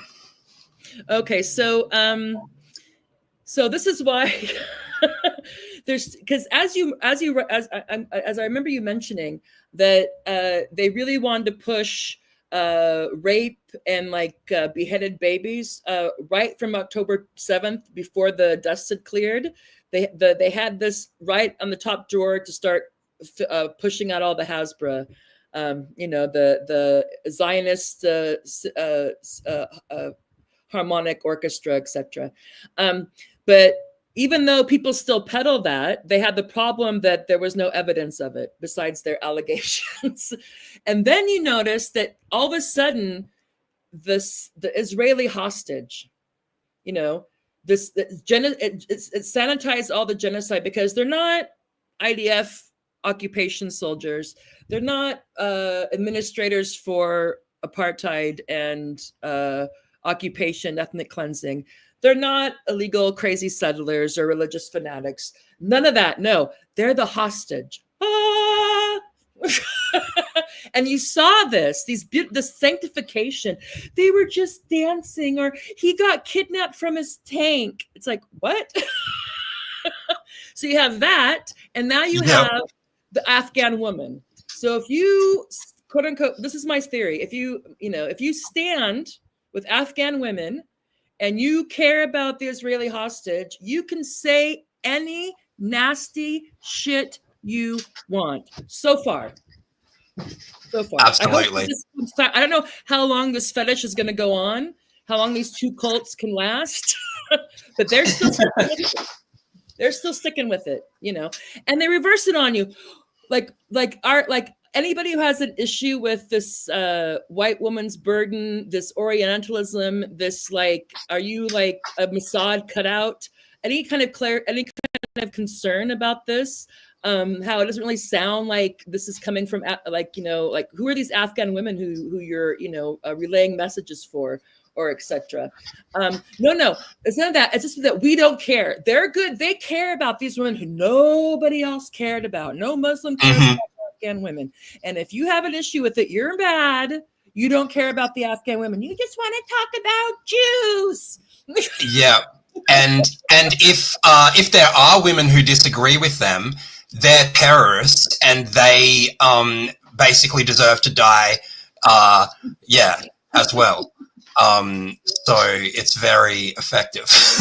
Well, I love a lot of times we have a comment like that. They'll be like, well, you should go. Like, they basically, these feminists who are supposed to be hate rape above all else, well, basically, because they think that everybody gets it's like everybody's raping constantly all the time in these countries. And they'll be like, well, you should, why don't you go over there? Like, go over there, basically telling you to go over there and get raped. So they're like, why don't you go to Gaza and hang out with Hamas? I'm like, I lived there for 2 years. Don't threaten me with a good time, biatch.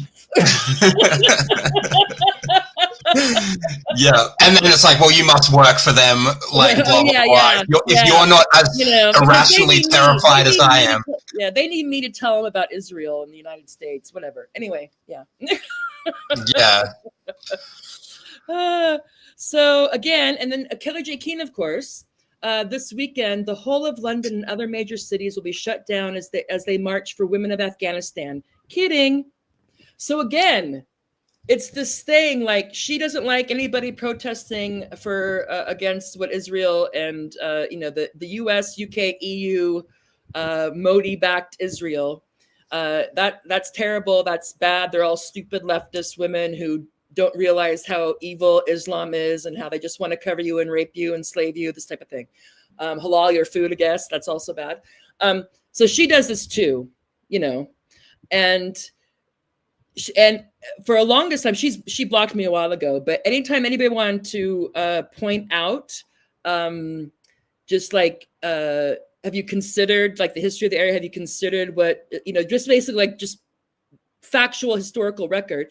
She would just want to be like, play the Hamas card, Are you talking about far right Hamas? Or basically when someone say do you realize that you're just it sound like you're parroting far right comments? And she'd be like, are you talking about far right Hamas? This sort of thing for everything. Like, Hamas is like a shield.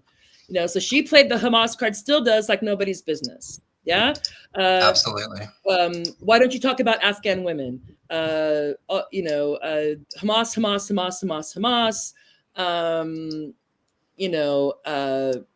She hates the hijab and the niqab. Fine, because that's what's really important. Go ahead.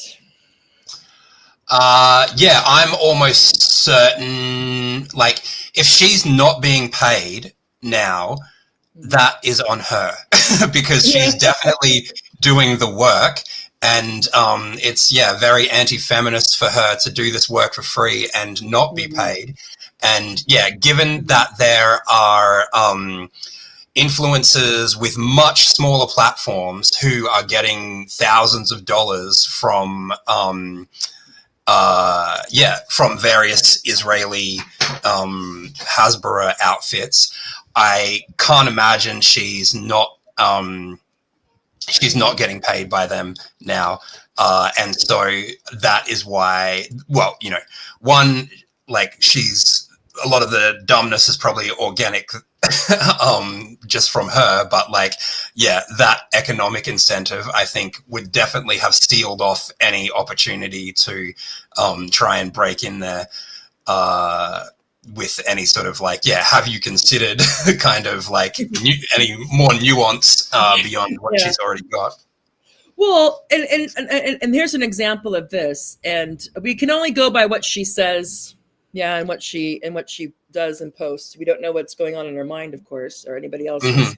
I don't know what's going on in my own mind. Anyway, but it's also this thing that she will justify it, like if one of my kids had been killed that day, I also would burn the whole place down, blah blah blah. And it's like, but the inability to apply that to people other than Israelis. Yeah. It's just like, and also it's like, and are you saying that's a good thing? There's a reason why people who are directly related or victims of a crime don't go and track people down and decide what punishment is right.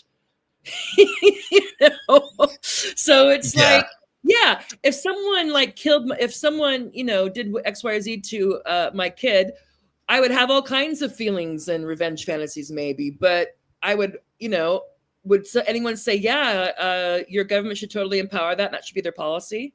Kill everyone. I remember a teacher in high school basically saying that to me when I was sort of arguing anti-death penalty stuff,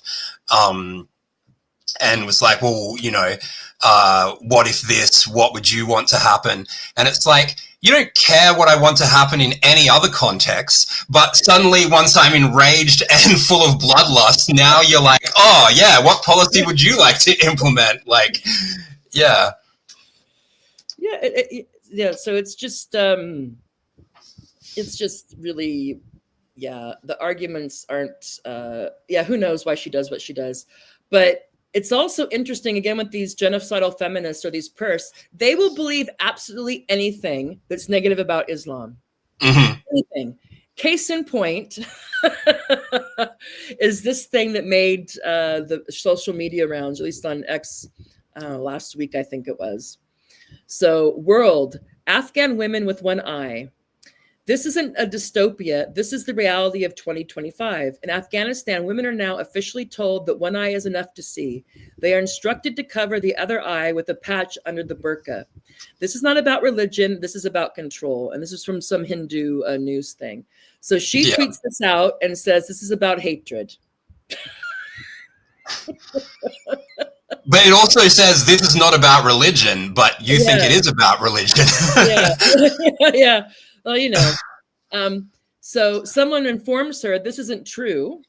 However, what is true is that countless Palestinian women and girls have been blinded by Israel's artillery.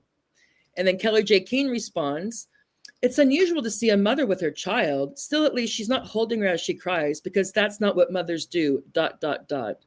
Implying that this is either staged or that Muslim women don't really care about their kids. Yeah, she's done that a number of times. There was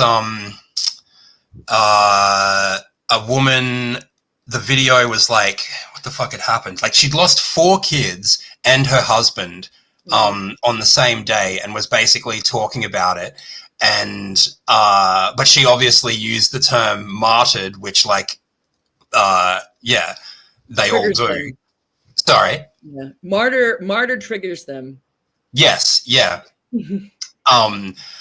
And like, whatever the yeah, Kelly J's response was essentially like, martyred? Why is she thinking about like that at a time like this? Blah, blah, blah. Basically being like, she's not really sad about her children dying. Muslim women want their kids to grow up and be martyred, killing Jews. Yeah. That's basically what she... Yeah, no, yeah, that's literally what she thinks. Yeah. Yeah. I mean, you know. Yeah, they're fucking disgusting people. Anyway, yeah, sorry. Anyway, so another thing about Kelly J. Keane, a few weeks ago, maybe this was 3 weeks ago or 4 weeks ago, I don't know. She's branched off. So Let Women Speak, and all props to Let Women Speak and how they did facing the trans issue, the trans madness, great. But they've branched off now into being anti-Islam. I mean, just rabidly anti-Islam. And so they had they had an event in the park in London, I don't know, a month ago, and I call it Veil Face. And what they did is they had these things made, which says "Free Your Face," and then they marched and they symbolically freed their face because of the women, the enslaved, voiceless, powerless women in Middle Eastern and Islam-dominated countries who are trapped in a cloth prison. So since then, I guess there was another incident where they were having Let Women Speak, and she approached someone in a park. There was a family in the park, and 1 or 2 of the women were covered, and she went there and asked them why they cover their face, why doesn't their husband cover their face? And so, why doesn't your, just a sec, like, why doesn't your husband dress up like Marilyn Monroe, Kelly? Do you realize you're not the only one that, like, he can do that too? Yeah. Why doesn't your husband bleach his hair blonde and wear pantsuits?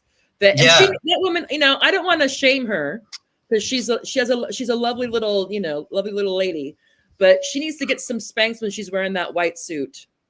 That's all I'm gonna say. Just a tip: get some spanks when you wear those suits. They're clinging, or get better fabric. I don't know.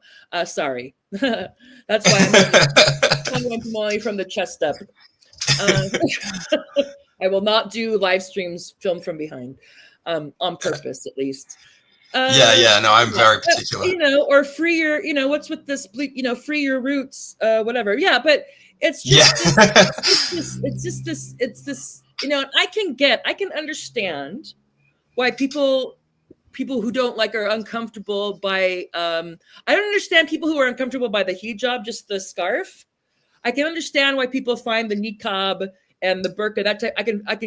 I get that. Yeah. Mm-hmm.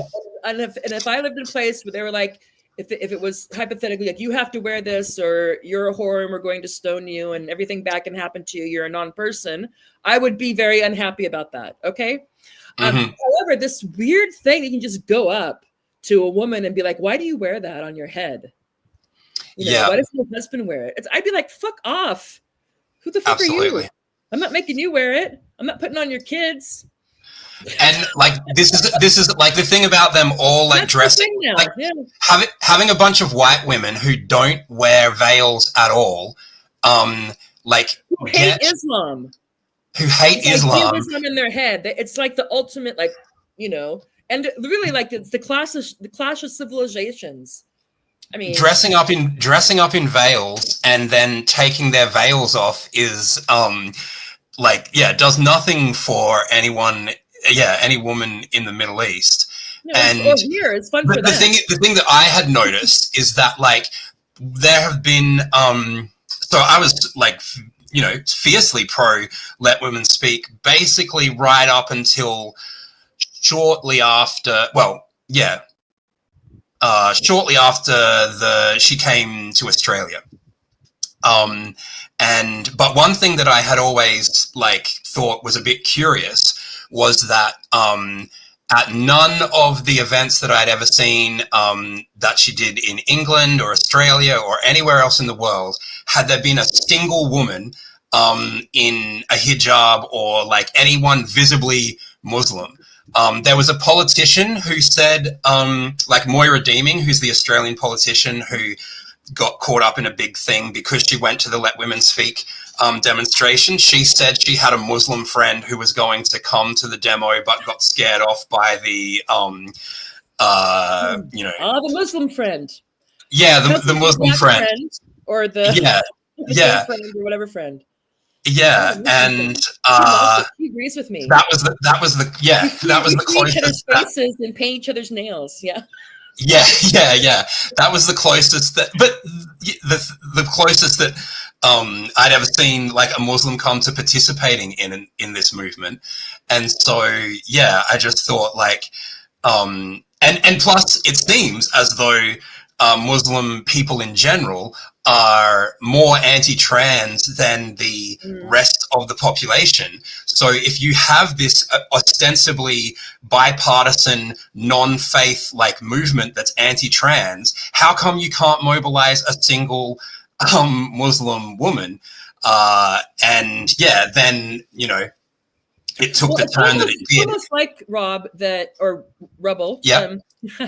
that people don't like it when you demonize their religion, their culture, and all their family members and all their menfolk. Yeah. Tends to be not have a broad-based appeal. Even if people had some sort of even women who are opposed to, or who don't wear the hijab or don't wear the niqab and would rather that more women didn't, or their daughters didn't, or their mothers didn't, or whatever, they're going to stay away from that. Mm-hmm. Please, Jesus. Yeah. So that was my thing, is that, again, it's this thing that they're doing this for these women. No. This is for them.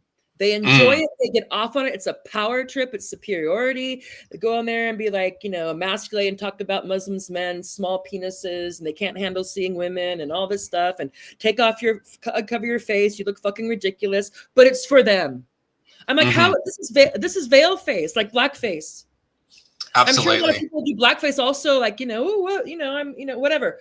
And it's just like, but this idea, again, when you have these organizations that seem to be, or act like, they're dominated, if not branches of Zionist organizations, you know, it's just like, they really care about the Afghan women. And they really care about Iranian women. It's like, nothing says you care about women like having no issue with them being bombed, sanctioned, all this stuff. That hurts women and children, and that tends to make things more conservative, especially when it's a Western fucking government and apparatus that's doing it. You know? And, like, for instance, to the people who are against changing gender relations and sexual gender norms and sexual relation between the sexes, by being like, this is what the occupiers and the sanctioners and the imperialists want. That's what they want. You're siding with them, and they have a fucking point. Yeah. And like, one thing that I brought up with a local TERF. Bullshit. They care about these women. They care about using them as props. One thing that I brought up with a local TERF was, I don't know if you know this, but like, Sydney is a very gay city. It's apparently like statistically gayer than San Francisco. And it also has a huge Lebanese population. So there's a huge like gay Lebanese, lots of gay Muslims in Sydney. And So the idea that they're all kind of, too conservative to be engaged with or reached on any kind of issue is bullshit. And it's definitely more reflective of the fact that the bulk of the TERFs are psychos, and they don't understand how unpopular their views are either. They seem to think that that support for Palestine is like a fringe issue, and most people, like normal people, support Israel, and just like essentially a few trans people support Palestine. And it's like, no, dude, you have no idea what's about to happen. You guys are all essentially like somewhere between like pro South African apartheid and pro Nazi Germany, like people who are about to end up on the very wrong side of history. And if there's going to be any kind of like GC movement left after that happens, it's going to be because there was some kind of component outside of you guys that managed to keep it going. Well, no, and I'm sure you had this before, is that like the level of their arguments are like even below like the average TRA argument. And I don't know if you want to and there'll be like things like somehow like, okay, there's a lot of people who have trans flags or gender ideology people who are also opposed to or pro-Palestine. Ergo, that's all they need to know. And I'm like, so what? Which is exactly lots of Nazis. That means what? Or, they don't have gay marriage in there. I go, what? Okay, so they don't have gay marriage or pride parades in Gaza, so we're going to fucking kill them all? Are you out of your goddamn mind? But we're the ones with the problem. We're the bad guys. Which is exactly the same argument that was used against them, being like, well, Nazis agree with you, so your position must be a Nazi position. Again, no pattern recognition, no ability to comprehend that sort of stuff. Or you don't care about gay people. I'm like, what? And then you try to tell them, like, let's look how Israel treats gay people in Gaza and Palestine. Let's look at how they do that. Doesn't Israel not allow interracial marriage? I thought there was there's some kind of restrictions on who can get married. I don't know how it is. I don't know. I know that the state recognizes gay marriage in Israel, but rabbis in Israel will not conduct a gay marriage. So if you get married in Cyprus and come back, the state will recognize you as a married couple, but they don't do gay marriages like rabbi gay. I guess you have a rabbi do it. As far as I know, that still is the case.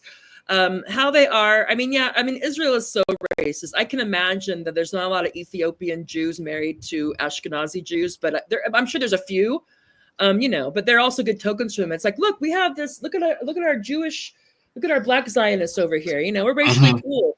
Oh, look, we didn't kick we didn't kick everybody out in 1948. Look at these people. I mean, they can't go and visit their relatives, and they can't do this and that. But it's basically cool because they're dangerous. We haven't killed them.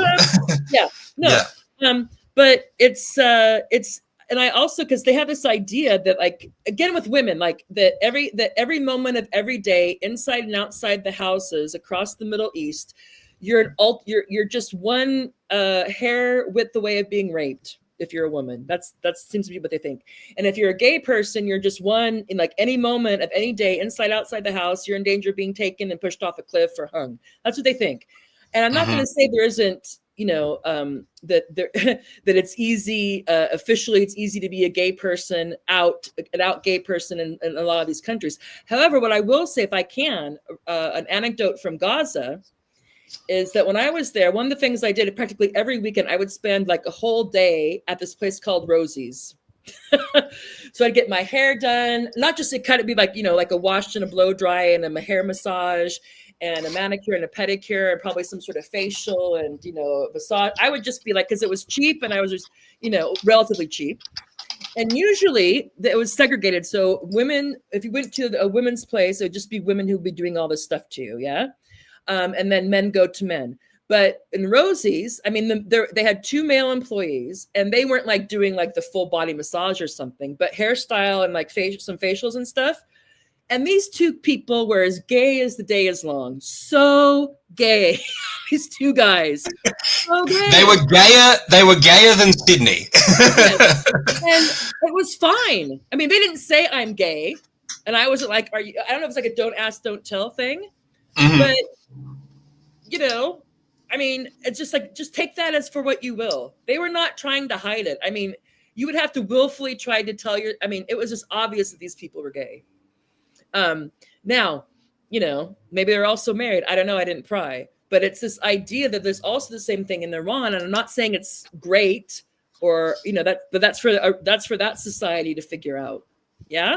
That it's kind of like a don't ask, don't tell thing. Like officially it's against the law, all this stuff, but there is a gay community in all these places. Mm-hmm. So, yeah, and I mean, like the throwing, like at any moment, any day, they're going to be like snatched out of their bed and like hung from a tree. Like, yeah. Well, the big one that they're all obsessed with is the like getting the one time, I'm pretty sure it was once, and it wasn't in Palestine, but that someone was thrown off a roof. Yeah. And there was that was a problem in Australia, like in the 80s and 90s. I'm pretty sure it was in Sydney. There was some kind of like gay cruising spot that was like close to, it was like in the forests, like close to cliffs. And gay bashers used to go out there and essentially like, herd guys off, and like they would get drawn up as suicides because they would be like chased off of cliff faces, and like really repugnant shit. But it's not as though like that type of thing is you know, completely unheard of, and no one was like, oh, you can't go to Australia because every gay person like and there wasn't like human rights conferences and talking about this, you know, all like, you know, talking about, oh my God, you know, what's going on in Sydney. I mean, why are I stand with Sydney? And which would have been right. But no, this is the point, is that these ladies, and it's not just these ladies, but these particularly, it's quite pronounced with them because they're really out and proud with their ignorance and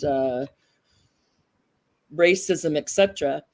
And in the same way that like Jews can hide behind their Jewishness to be like, I can't be racist because I'm a Jew. They hide behind their womanness to be like, I can't really be bad. You can't call a feminist racist. You can't call a women's rights advocate misogynist. You can't, you know, but you wouldn't kid a guy with glasses, would you? Yeah. But the point I'm making is there's no. So when these things happen, of course, you know, people be like, yeah, that's terrible. I'm glad that, you know, that's probably the frequency of people being targeted because they're gay has gone down in a lot of places. Yeah, fantastic. That's great. But what they don't realize is that when that happened, they wouldn't say, "Oh, that's a mark on all of Western civilization." Yeah, there's something essentially bad and barbaric and whatever about Western civilization, because look how gay people have been treated in some of these places. Look what happens to women. And I'll just throw out that in 2013, something like 75% of the women who were killed in Italy were killed by their husbands or boyfriends, current or former. But yet we're not all like, I stand with the you know, the way that Italian is talked about and the way it's presented when it happens in a Muslim country or community. Totally different vocabularies. It's essentialized, it's orientalized. This idea that, women, you know, gender relations, sexuality, modesty norms, ideas about homosexuality in Islam and before Islam was a thing. So in Arab cultures, because there were Arabs, as far as I'm aware of, that was word that ethnicity was around before, you know, Muhammad came down the mountain and Islam started to take off. Is that these things change. And this idea they want to pluck out. So they pluck out this atrocity parade. So they pick out the things that any bad thing that happens, real or imagined, that is carried out by a Muslim man. They pluck it out and they use that as as an exemplar of of Islam across time and space. But they don't do that, of course, when it's Christian, when it's Jewish, when it's English, when it's Canadian, when it's that. So there's something essentially weird and just like in the cake, when a Muslim is doing it. And there aren't multiple. One of the big ones is they'll refer to. Sorry, in the headscarf too. That has not been consistent across time and space. The meaning and the reason for what women put on their head or over their face is not a constant. It's not like water being wet. Yeah. I was just going to say, and they always refer to the Muslim culture as though there is like there's, however many dozens of Muslim countries, which you've got to say, like, they're all probably going to have their own culture. And then there's going to be individual cultures within those cultures, but they all just get like the Muslim culture. Do we want to go through more of the, Yeah, slide? I just wanted to say that in terms of, I wanted to add again this pivot from concern about women's rights and children's rights and safeguarding because of gender ideology and pretending that men are women and women are men and all this stuff. That DJ Lippy is another one who's with a longtime Let Women speaker, and she's also posting stuff like this. This was last week. Could this be Europe, the future of Europe? Call me as many names as you like, but men from the communities who did this are flooding into the West. Many were second or third generation Brits. I could live next door to one of the men who burnt these girls to death. Any of us could. And I'm like, okay, so I was basically like, so I was just kind of messing with her, and she was like, and she said, Islam is to blame for so much damage to my country. I bet you're not even speaking to me from the UK. You never set foot here. And so I responded to her, measuring with 2 cups, as the Dutch would say. So they can talk about out their ass about places they have never been to, and about 2 billion Muslims, or about Islam from the beginning of from day one. But others can't weigh in on their reverse colonization and rape fantasies unless they're actually living in the UK. Yeah. So, imperialism, my thing is imperialism is hollowed out the UK, not Islam. Islam, the ruling elite in the UK or in the EU or in the United States are not dominated by Muslims. There could be a few in there. And then I had to add, by the way, I have lived in England and my mom's maiden name is Wallace, so kiss my ass, bitch. Anyway.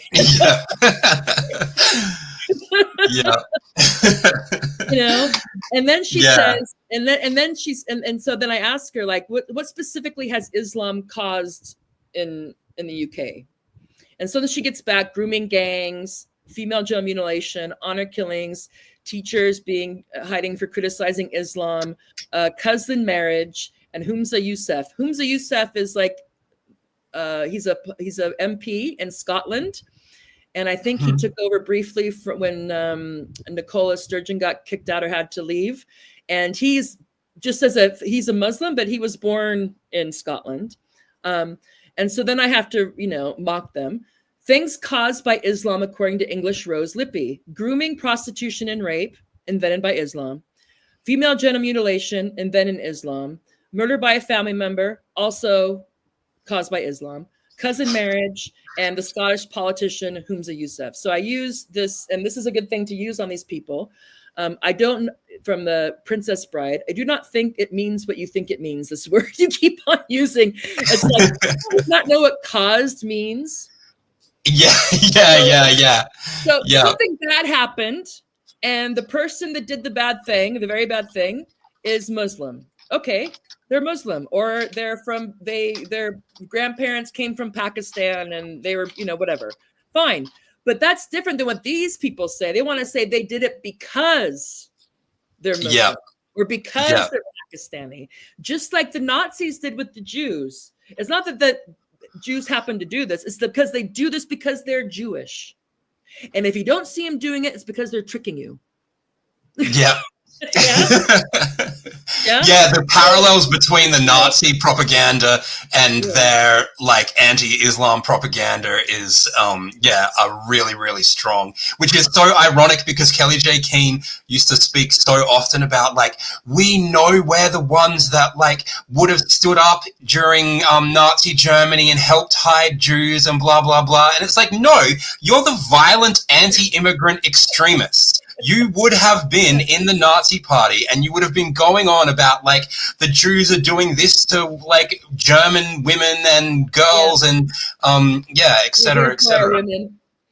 And the one of the things that like pisses me off is they always talk about like X country is importing said population, and it's like that's not how it works. You don't place an order for like however many people from whichever country. Like this isn't like the Chinese labor that came to build the railroad. I think they kind of exactly. And that was the whole point. The reason why there are rules about like refugees have certain human rights in terms of like where they can seek asylum and that type of thing is because that didn't exist in 1945. And so like I like to compare it to fire escapes in factories. When there were no fire escapes in factories or regulations around it, factories would burn down and everyone inside would die. And so they had to like say, no, you have to put it in.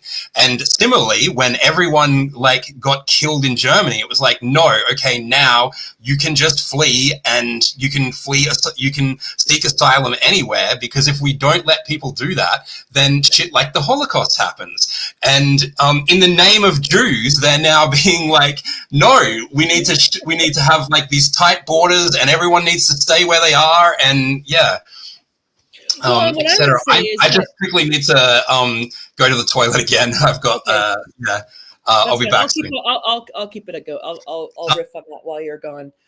So what I want to say is that I think it's problematic and bad faith to apply racist or non-racist binary onto immigration debates. So like anybody that's critical of immigration or wants less immigration is somehow racist, and those who aren't are not. There's obviously racism on both, people have things on both sides, and my thing is that it should be, and it is possible to have a debate about immigration in terms of amount, in terms of in terms of different populations, etc. And I get why I can totally understand why people have demographic anxieties and whatnot, and wanting to preserve that and to have more of a say about the amount of people coming in and the places they're coming in from. But that doesn't require demonizing a whole religion of 2 billion people, or essentializing saying that there's something essential about Pakistanis or other people or Somalis or whatever. There's just something essential in there that they're going to come and they're going to be more a serious threat to our kids and our our women and whatnot, because of there's just something in the ether with that I would hope that it's possible to have concerns about immigration and want to limit it or whatever without demonizing and going full on racist, and that they're coming to rape us and eat us or whatever else.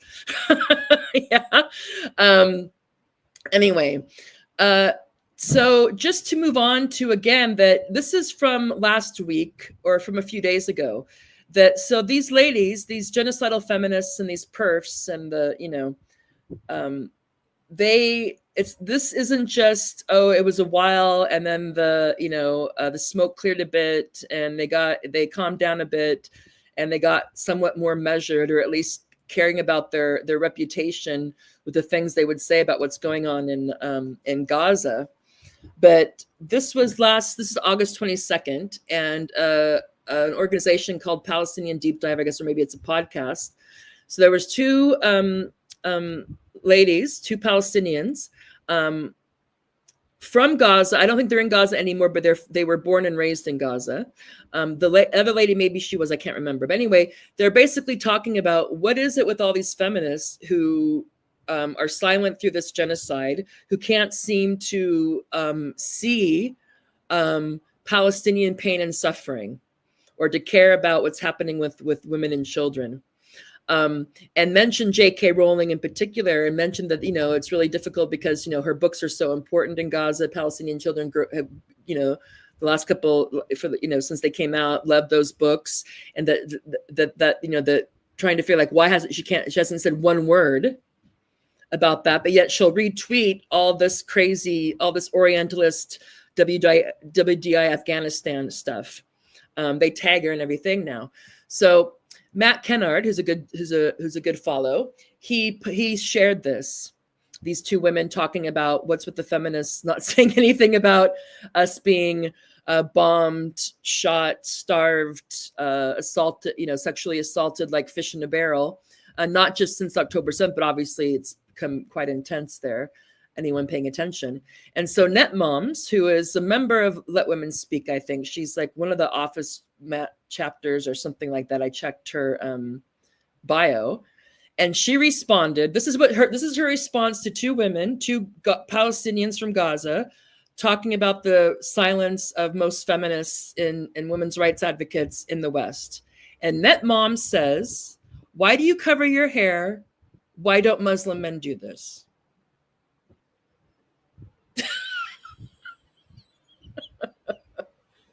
I mean, it's gross. Aja, anyone who's aware of the TERF scene and Let Women Speak, Aja's been a part of that for a long time, and she's also, she's not. She is what's the correct term? A person of color, but as far as I know, born in the UK. And her response, she's gonna again to this post about these two Palestinian women, Palestinians from Gaza. Almost 2 years into a genocide and 75 plus years since the Nakba. This is the response. And Aja says, the Muslim men don't cover their hair because they aren't raised being told they are whores who will be raped if they don't. Anyway, Rubble. Yeah. She gets away with a lot. I think, was she like Jamaican or something like that? I think maybe her mom comes from there, but I'm pretty sure she was right, heritage. Yeah, I think she's born in the UK too. Yeah. But it's like Jamaican isn't like a real enlightened culture in a lot of ways too. Who is it? There's another dipshit. Bertie Rose. She's like a prominent TERF too, and she's like I think traveler, like gypsy kind of heritage, and the shit that like she says about other cultures, and it's like that culture has some crazy things. At least if the reality TV that I watch it's not so much the hypocrisy, it's that is not true. Are there some men who will tell their daughters that you're a whore and you'll be raped if you don't cover? Okay, there could be, but is that the norm? It is not the norm. It's not even close to being the norm. These people are out of their fucking minds. Yeah, and it's dangerous. All this stuff feeds in to dehumanizing a whole group of people. Yeah, absolutely. And it's like they don't give a shit. And I wonder if they're being paid, if they just really like it. I mean, who knows? But another thing is you mentioned Gertie, and I want to talk about, because they will peddle any anti migrant that isn't white. If it can couch it as anti-migrant and anti-Islam, then that's the sweet spot. So for those of you who don't know, a few days ago, this girl, 12 years old from Scotland, she was the police were called, and she was charged with brandishing a weapon, and approaching people brandishing with these weapons. And the story fled that, oh my God, the British police, this Muslim migrant tried to rape her sister, and she protected herself, and she's the one that gets in trouble with the police for trying to protect her sister from being raped by this Muslim migrant. Okay, total fucking bullshit. Elon Musk's popping off on it. All these TERFs, all these genocidal feminists and PERFs are regurgitating it, including Birdie, you know. And lo and behold, it's like the idea actually is that the what happened is that this girl brandished a knife and an axe, went viral with rebel rousers such as, this is from the Times or the Daily Times, Elon Musk and Tommy Robinson pitching in to claim the man filming the exchange was a migrant. Others lauded the girl as Braveheart figure defending her homeland from a predatory alien, with comparisons quickly cited about the Asian grooming gang scandal of Rotherham and Rochdale. Now we can reveal the man being threatened is now what's happened is that these two girls, or 12 years old, came up to this couple with this young girl, young lady, had a knife and an axe, approached them, and that's when the guy took his camera out to film it because she was, you know, being menacing with a knife and an axe. So it's come out to be, they looked into it and found that the man was being threatened as a family man who has been living in the UK for 4 years and who was accompanied by his wife on the way to shops when the incident occurred. So the couple was a young couple. Yeah. And this girl and her friend come up and she has a knife and an axe and they're like, you know, I don't know, giving it, you know, coming at them. That's what happened. And guess what? Check this out. And people are like, you know, wanting to be like it was like, you know, a Muslim migrant and a rapist and all this stuff. But here's the couple. Bulgarian, I think Bulgarians from a Christian family. So Christian Bulgarians who've been in the UK legally for 4 years. Yeah. This is the grooming gang, nefarious Muslim migrant who that Braveheart girl had to protect her younger sister from being molested by with an axe and a knife. When in fact, they were walking on the street. He was walking on the street with his wife to go to the shops.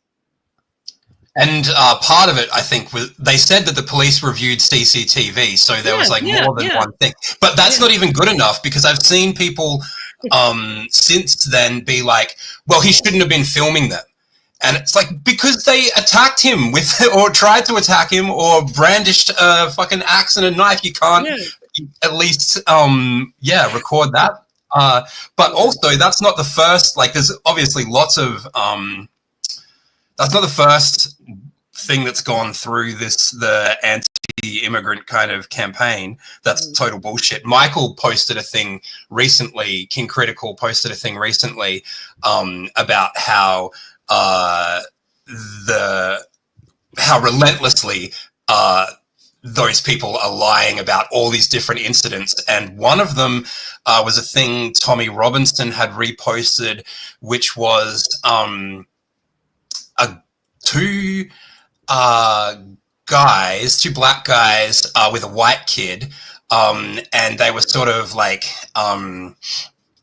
real close to him as he was walking, and they were basically just like, why would a black man be with white children? They must be trying to like do something to this kid. And it's like, one of them was like it was like his grandson or something. But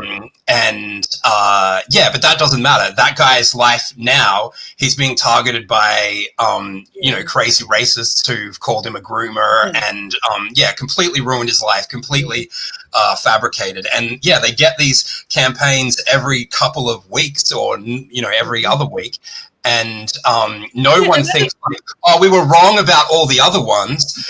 Maybe I'll just at least hold off for a couple of days to see whether this one turns out to be right or not before I retweet. Like, don't believe your lion eyes and ears. It's all Pollywood. Like people say, it's Pollywood. Like everything that's coming out of Gaza and the West Bank and Syria, it's all just Pollywood. Because Israel cares about civilians and whatever. It's the same thing now. It can be like, and it's not just quote unquote lefty papers. It's a variety of newspapers have published what the police found. There's video. There's the other stuff. There's corroborating witnesses. But no, they know.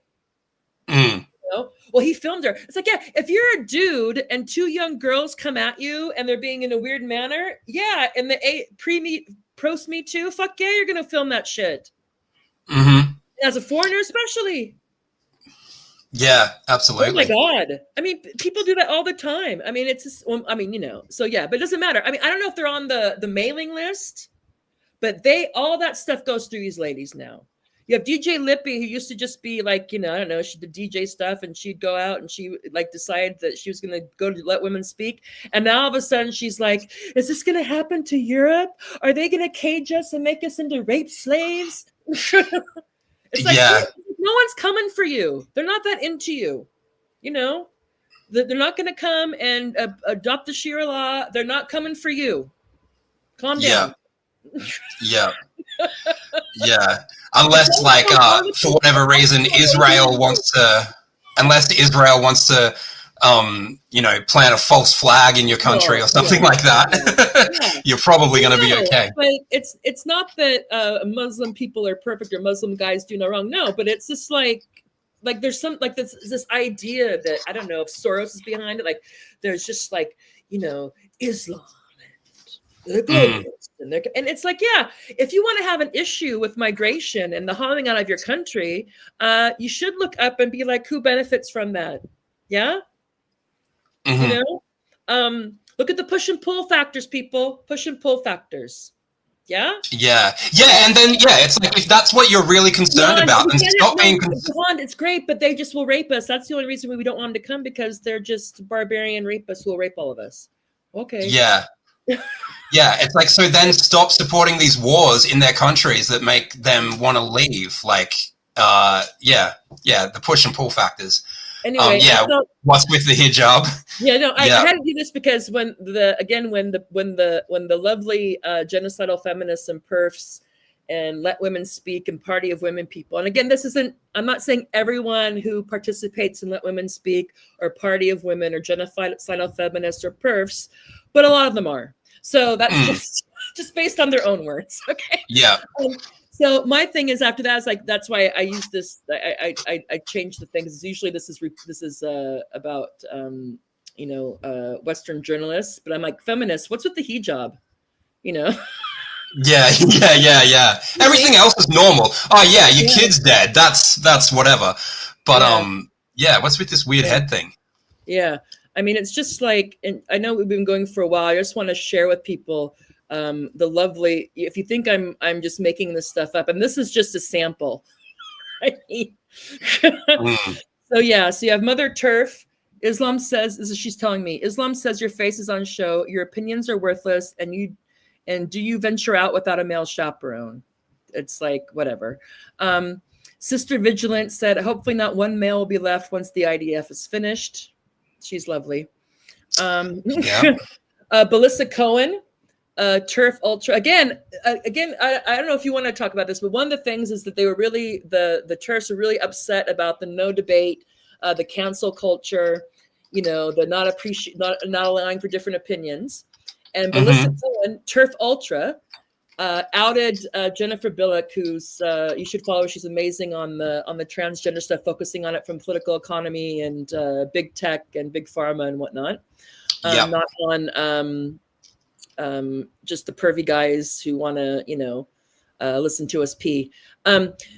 She outed her. This is August 18th. If you've missed this development, 11th Hour blogs, Jennifer Billick has gone full-blown anti-Israel, pro-Hamas, and is purging all dissenters.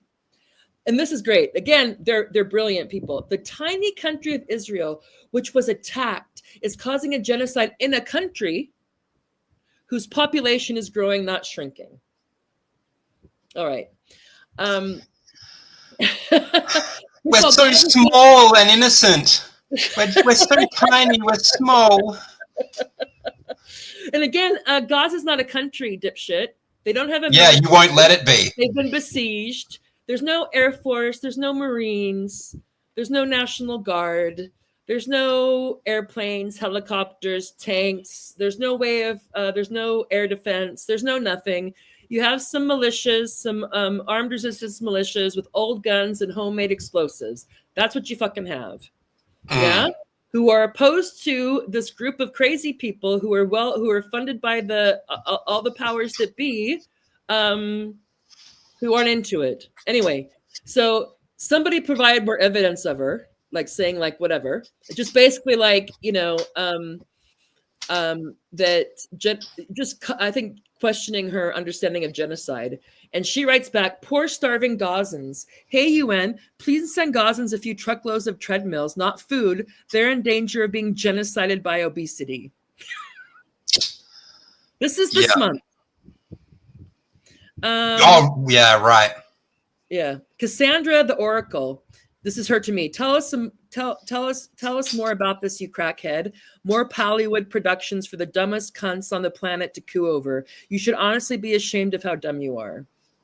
So again, anything that shows what's going on in Gaza or the West Bank, or it's all Hollywood. It's all made up. Yeah? Which again is like a repurposed anti-Semitic trope. Instead of being like the Jews control Hollywood, it's now like it's all Pallywood. It's so like close to Nazism. Nobody has more power than the Palestinians, clearly. Yeah, yeah. And Bessie Braddock, or I like to call her Genocide Bessie. Yeah. When Hamas uses schools, etc., as bases, and Israel advises civilians to evacuate when it plans to target the bases, it's not genocide. If Hamas cared about Palestinian civilians, they let them shelter in the tunnels rather than using them as human shields. That you support that is sick. Okay. Hang on just a sec. With that one, it's like if they were anywhere near anything that looked like Hamas was involved, they would instantly not be civilians anymore, according to the IDF, and would then be legitimate targets. Like, which they are anyway. Yeah, you can't win. Yeah, which they are anyway. Yeah, you can't win for losing. No. Yeah, and it's so funny. It's like since they won't allow they want a totally demilitarized, totally disarmed Palestine. There's a reason why these guys wear face coverings. Yeah.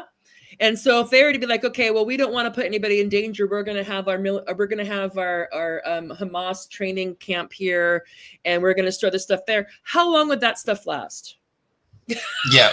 And it's like they react to the terms of engagement sent by Israel and their Western backers, but yet they get blamed for all of it. It's just that she's a tool. But she goes on. Yeah. She was lovely. Hamas could release the hostages. Hamas could choose to let civilians shelter in many tunnels they've built instead of using them as human shields. Hamas has chosen to do neither of these things. Israel has the right to defend itself. I stand with Israel. Genocide Bessie. Also a TERF, cares about children, women's rights, you know, all that stuff. She's lovely. Sal Robbins. Everyone knows Hamas terrorists use civilians as human shields. The 4 hostages IDF rescued were found in 2 separate locations. IDF is targeting Hamas, not civilians. Let's hope they find and free more hostages. Again, the hostage cult.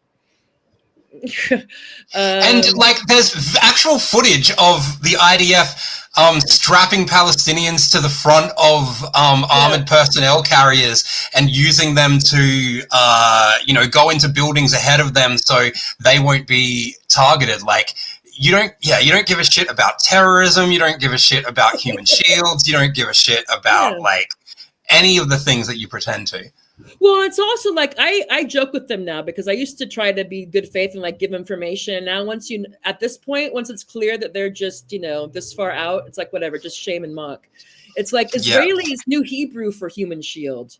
Israel is an imperial outpost with a state. Yeah. They put their stuff in Tel Aviv and all around, a lot of stuff in Tel Aviv around quote unquote human shields. When they were finally getting some of their own freaking medicine from Iran, IDF soldiers and government and other officials hid under hospitals and in schools. Yeah. Yeah. So they were hoping something would happen. Like, oh, look, they're targeting civilian things, blah, blah, blah, blah. It's all bullshit. It's all accusation. you know? And it's also clear that these hostages are worth nothing to Israel alive and in Zionist occupied Palestine. Can I just say a little bit on that? To them in Gaza or killed in Gaza. That's the only use they are to the Zionists. Can I just say a little bit on that? Please. So like a big thing about the American like war propaganda is this kind of idea of like war is really brutal, and we're just kind of like sent there or compelled to kind of participate. But one of the ways that we rescue our humanity in some senses is through this idea of like no one left behind. And so, you know, and that's kind of like the whole Rambo thing, like that the Vietnamese were holding on to hostages for whatever reason and they'd been left behind and we needed to like go back and get them. And yeah, that whole thing. And it's like, yeah, I don't think people appreciate how much like the IDF don't see it like that at all. And yeah, they're like, absolutely every man left behind. In fact, if we could kill the men left behind, that would actually help us, and we would like do that if we could. Anyway, and also to be like the Rambo thing, one guy went in there, yeah. They didn't go, okay, we're going to kill everyone to get our POWs back. Yeah. Would some people be okay with that? Yeah, does that make the right thing to do or the smart thing to do? It's just you know, the cult of the Israeli hostage is amazing. But that's a similar kind of like a similar thing was the U.S. soldiers hostaged in Vietnam had been or like held a prisoner. Like the conspiracy theory was that after the war ended, the Viet Cong were holding on to a bunch of like US soldiers for like whatever reason indefinitely. And what that was used to do was to allow the US government to not have to pay any reparations or do any kind of like reconstruction in Vietnam, because they were like, well, you're secretly holding like people for no reason. And so like, yeah, this whole like we're doing it for the hostages thing has been a thing that, yeah, people have used throughout the years. Well, and these people they also would be like, it's a war and this and that war. So it's like, hello. And again, a lot of these people also are pro-Ukraine. So all the stuff they throw at Russia, when US, UK backed Israel does it like in spades, they don't say shit. Then they forget about international law. You know, when it's about Israel, everything's free. It's like, no, there's proportionality. You're supposed to distinguish I mean, this is what they signed on to. I'm not saying they've always followed it, obviously, because we know who, you know, those who make the rules get to break the rules. But on paper, at least, and according to people like Scott Ritter, he says that most of the U.S. military is at least legally obligated to follow international rules of war. I'm not saying they do all the time, but you know, proportionality. So you're not so like, okay, so you're not supposed. It's not okay to go and flatten a place to get one guy. You know. You're supposed to distinguish as most as it's like if distinguish between military targets and non-military targets, and you're supposed to use weapons that reflect that as well. Yeah. So you're not supposed to use the bunker buster thing that makes a crater and a refugee camp and then say, oh, well, we got information that there was Hamas guy there. And then all these people be like, well, Hamas was there. It's their fault. You know, it's just whatever.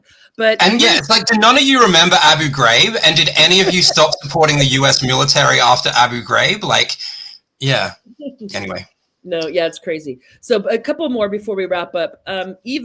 Eve Zenci, whatever. She's also, if you see a yellow ribbon, they're part of the Israeli cult of the Israeli hostage. When is evil ever right? You retarded witch. She's talking to me. If I'm glad about anything concerning you, it's the fact that you very likely live in a country populated with the kinds of monsters the IDF is fighting against. No, if only. It's a matter of time before your chickens come home to roost. Yeah, see, they want me to be raped and murdered. They're lovely. Trust Yope. This is another Eva Wright. She's another women's rights advocate. Get in the bin. Better yet, move to Gaza or Tehran. And this wasn't in response to me. This is a response to Heather Brinskell Evans and Julian Vigo, because of the articles that Heather has been, Savage Minds has been publishing of Heather, critical of the feminists helping manufacture consent for genocide and bombing campaigns, etc. So they're lovely. I think that might be all the fantastic stuff that I have. Let's see, did I miss anything? Do you want to go over this? That's what was it? Yeah, I was just arguing with someone about the hijab bans. I don't know if it's easier to see or not, but let's see. I think this is probably the easiest. Yeah. Go to the next one. Okay. Yeah. So basically she was just saying like, oh, there's no choice. And so I was like pointing to... Oh yeah, the hijab. There's no choice. They all have to wear it or they die. Yeah. And so I was pointing to countries like Tunisia is one of the more kind of liberal Muslim countries. And I was like, okay, well, do you have a problem with women wearing it there? Because heaps of women don't wear it there. So it's obvious, like, you know, it's not as though it's like all culturally imposed. And suddenly she was like, yes, I do have a problem there. And that's like, okay, so the mandatory thing isn't an issue. And she was like, well, it's from... you know, it's a Middle Ages thing. And I'm like, well, what about the UK royal family? That's like a outdated... What Jewish people wear on their head? Yeah. And the yarmulkes. Yeah. But then there's Shiatels, the wigs that they wear over their hair, Amish bonnets, all these things. And she was like, no head coverings that signify... religiosity in 2025. And it's like, oh, okay, so no freedom of religion in 2025. That's how we've become progressive. It's like, it's okay to be fascist, like this progressive fascism. Yeah. Not that I'm sure that all fascists probably think that what they want is for good. Yeah. And not, except for the ones that just like to, beat up people and say crazy stuff. But yeah, that you can ban all. So they want. Yeah, they want. It's like no. So for this person, no religiosity, no porn, no this, no that. No, it's just. They're all pure. It's like this puritanical, this like secular Puritan wasp stuff. I don't know what it is. It's missionary. It's crazy. But yeah, no. There's no rhyme or reason to it. Oh yeah, Stacy. One last one. Turf Happy. This is 23 hours ago. She told me Israel could have inflicted an immediate genocide in air quotes, if they wanted to eradicate Hamas. This is so fantastic. The length of time, she said this yesterday, the length of time is for the preservation of civilians. You hear that, people? Israel is doing everything it can to reduce civilian death. That's why the starving, the cutting off of water and electricity, the saying that they're all animals, the saying that even Palestinian babies are not innocent, all the stuff they say, all the stuff they then do, and then boast about it and celebrate. No, don't believe that. They are very concerned with preservation of civilians. And don't believe what in the Lakud's charter, or don't go and read what the first Zionists have said or continue to say about wanting a land without the land without a people for a people without a land.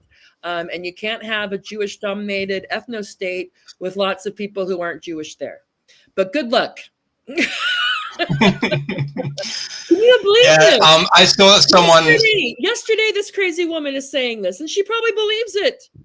Yeah. I saw someone say that you could apply the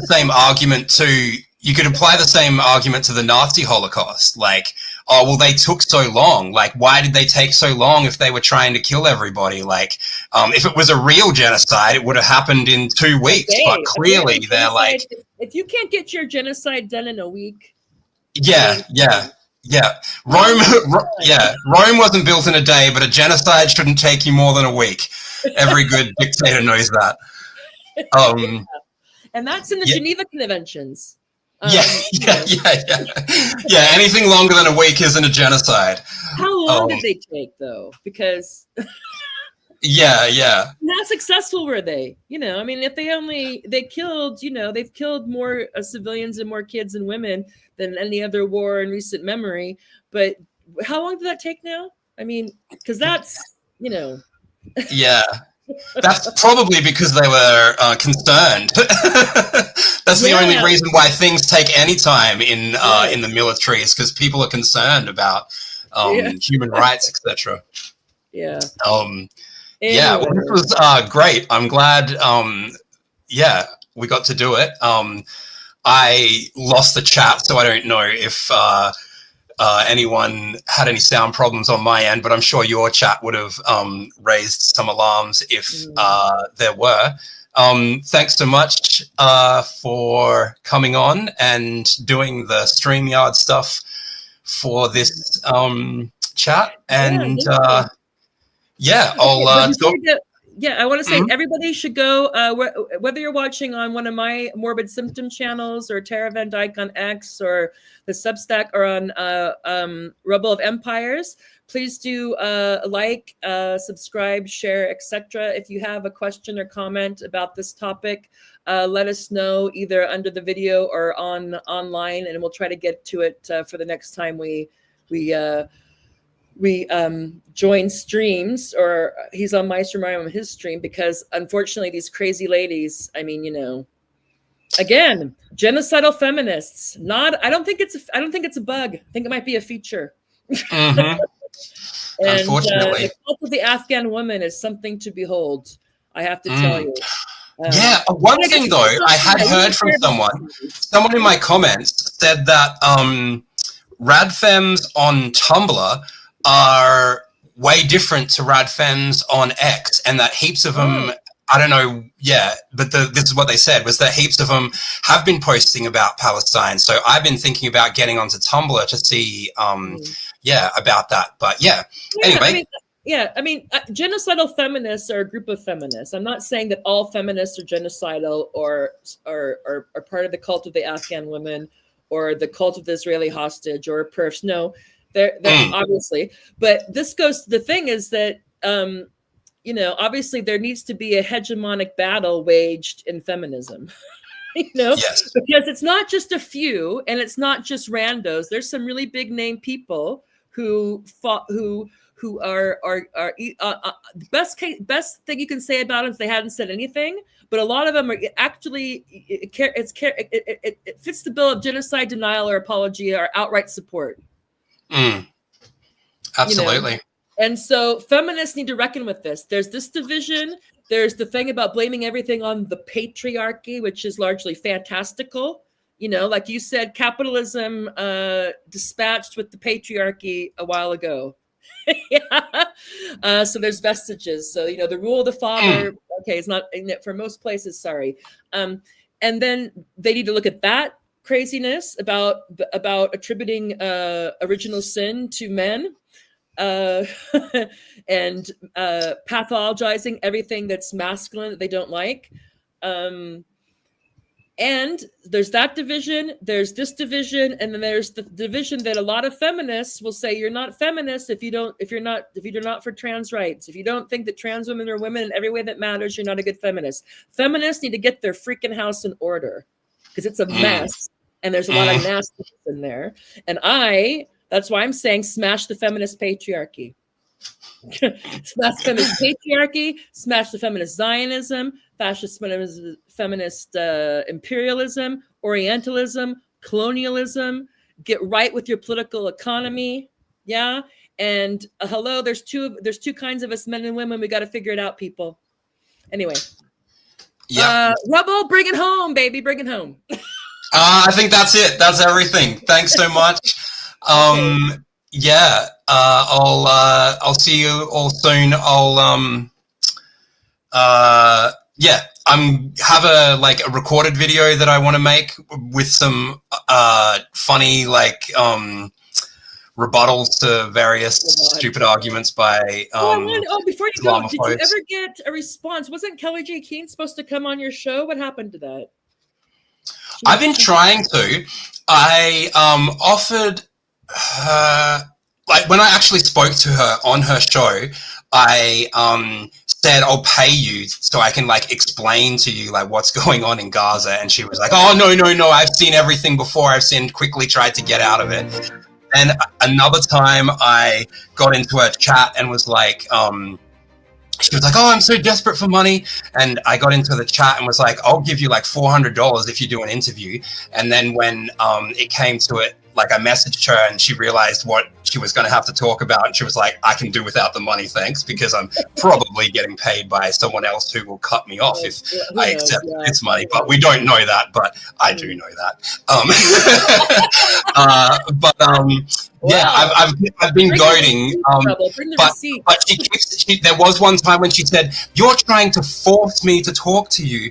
And it's like, I can't force you to talk to me. I'm just trying to illustrate how much of like a hypocrite you are and how you have to hide in order to maintain like, this information bubble that your ideas are dependent on. So I've been trying to get together, or I had been thinking about like, we need to get like a couple of grand or something just to make the point even more pronounced. Well, because I mean, the thing is that why there's no real good reason for her to. No, she wouldn't. I think it's just funny. To be like $5,000, $10,000. You can't have a conversation for $15,000. Like, whatever it is. But anyway, I mean, if you have that money lying around, I mean, it'd be interesting to see. Yeah, it would be. Anyway, herself to have to have her proclamations about Islam and Gaza and Palestine and Israel and all that challenged by somebody who's who'd be able to who knows anything about it. yeah You gotta have your wits about you though, or she'll eat you alive. Yeah. Yeah. But anyway, so okay, well hopefully we'll see. I would like that. I know some people who I'm hoping that would happen. It would be nice. Or because there's people there's tags, so Turfs Against Genocide, who were supportive of her in the beginning, especially when she was coming under attack by the so-called head girls, so by Bindle and all these things, calling her, Yeah, me too. So there are people who still hold out hope that this is just some sort of fever, but I'm like, at a certain point, not anymore. People say and do. Yeah. And I hope anyway, I gotta run. Yeah. Okay. Sorry. So bye, Rubble. See ya. Okay. So, hi everyone. So that was Rubble. This has been a first podcast I've done in a few months. I had to take a bit of a reprieve. I had some projects and writing I needed to do, but Morbid Symptoms is going to be back up and running. At least one, hopefully two streams a week. If you're interested in being a guest, or you have a topic you think we should discuss, or you want to try out being my co-host, please let me know. And please do follow and subscribe. And I will have an outro thing with some details here. Hopefully I still have that if all is good. It's been a while. Thank you. Fight the feminist patriarchy, genocidal feminism, and PERFs. You feminists out there who aren't genocidal and aren't PERFs, if you wage a counter-hegemonic battle for the mantle of feminism, let me know. I'd be happy to support you in that endeavor. Everybody take care. See you next time.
Thank you.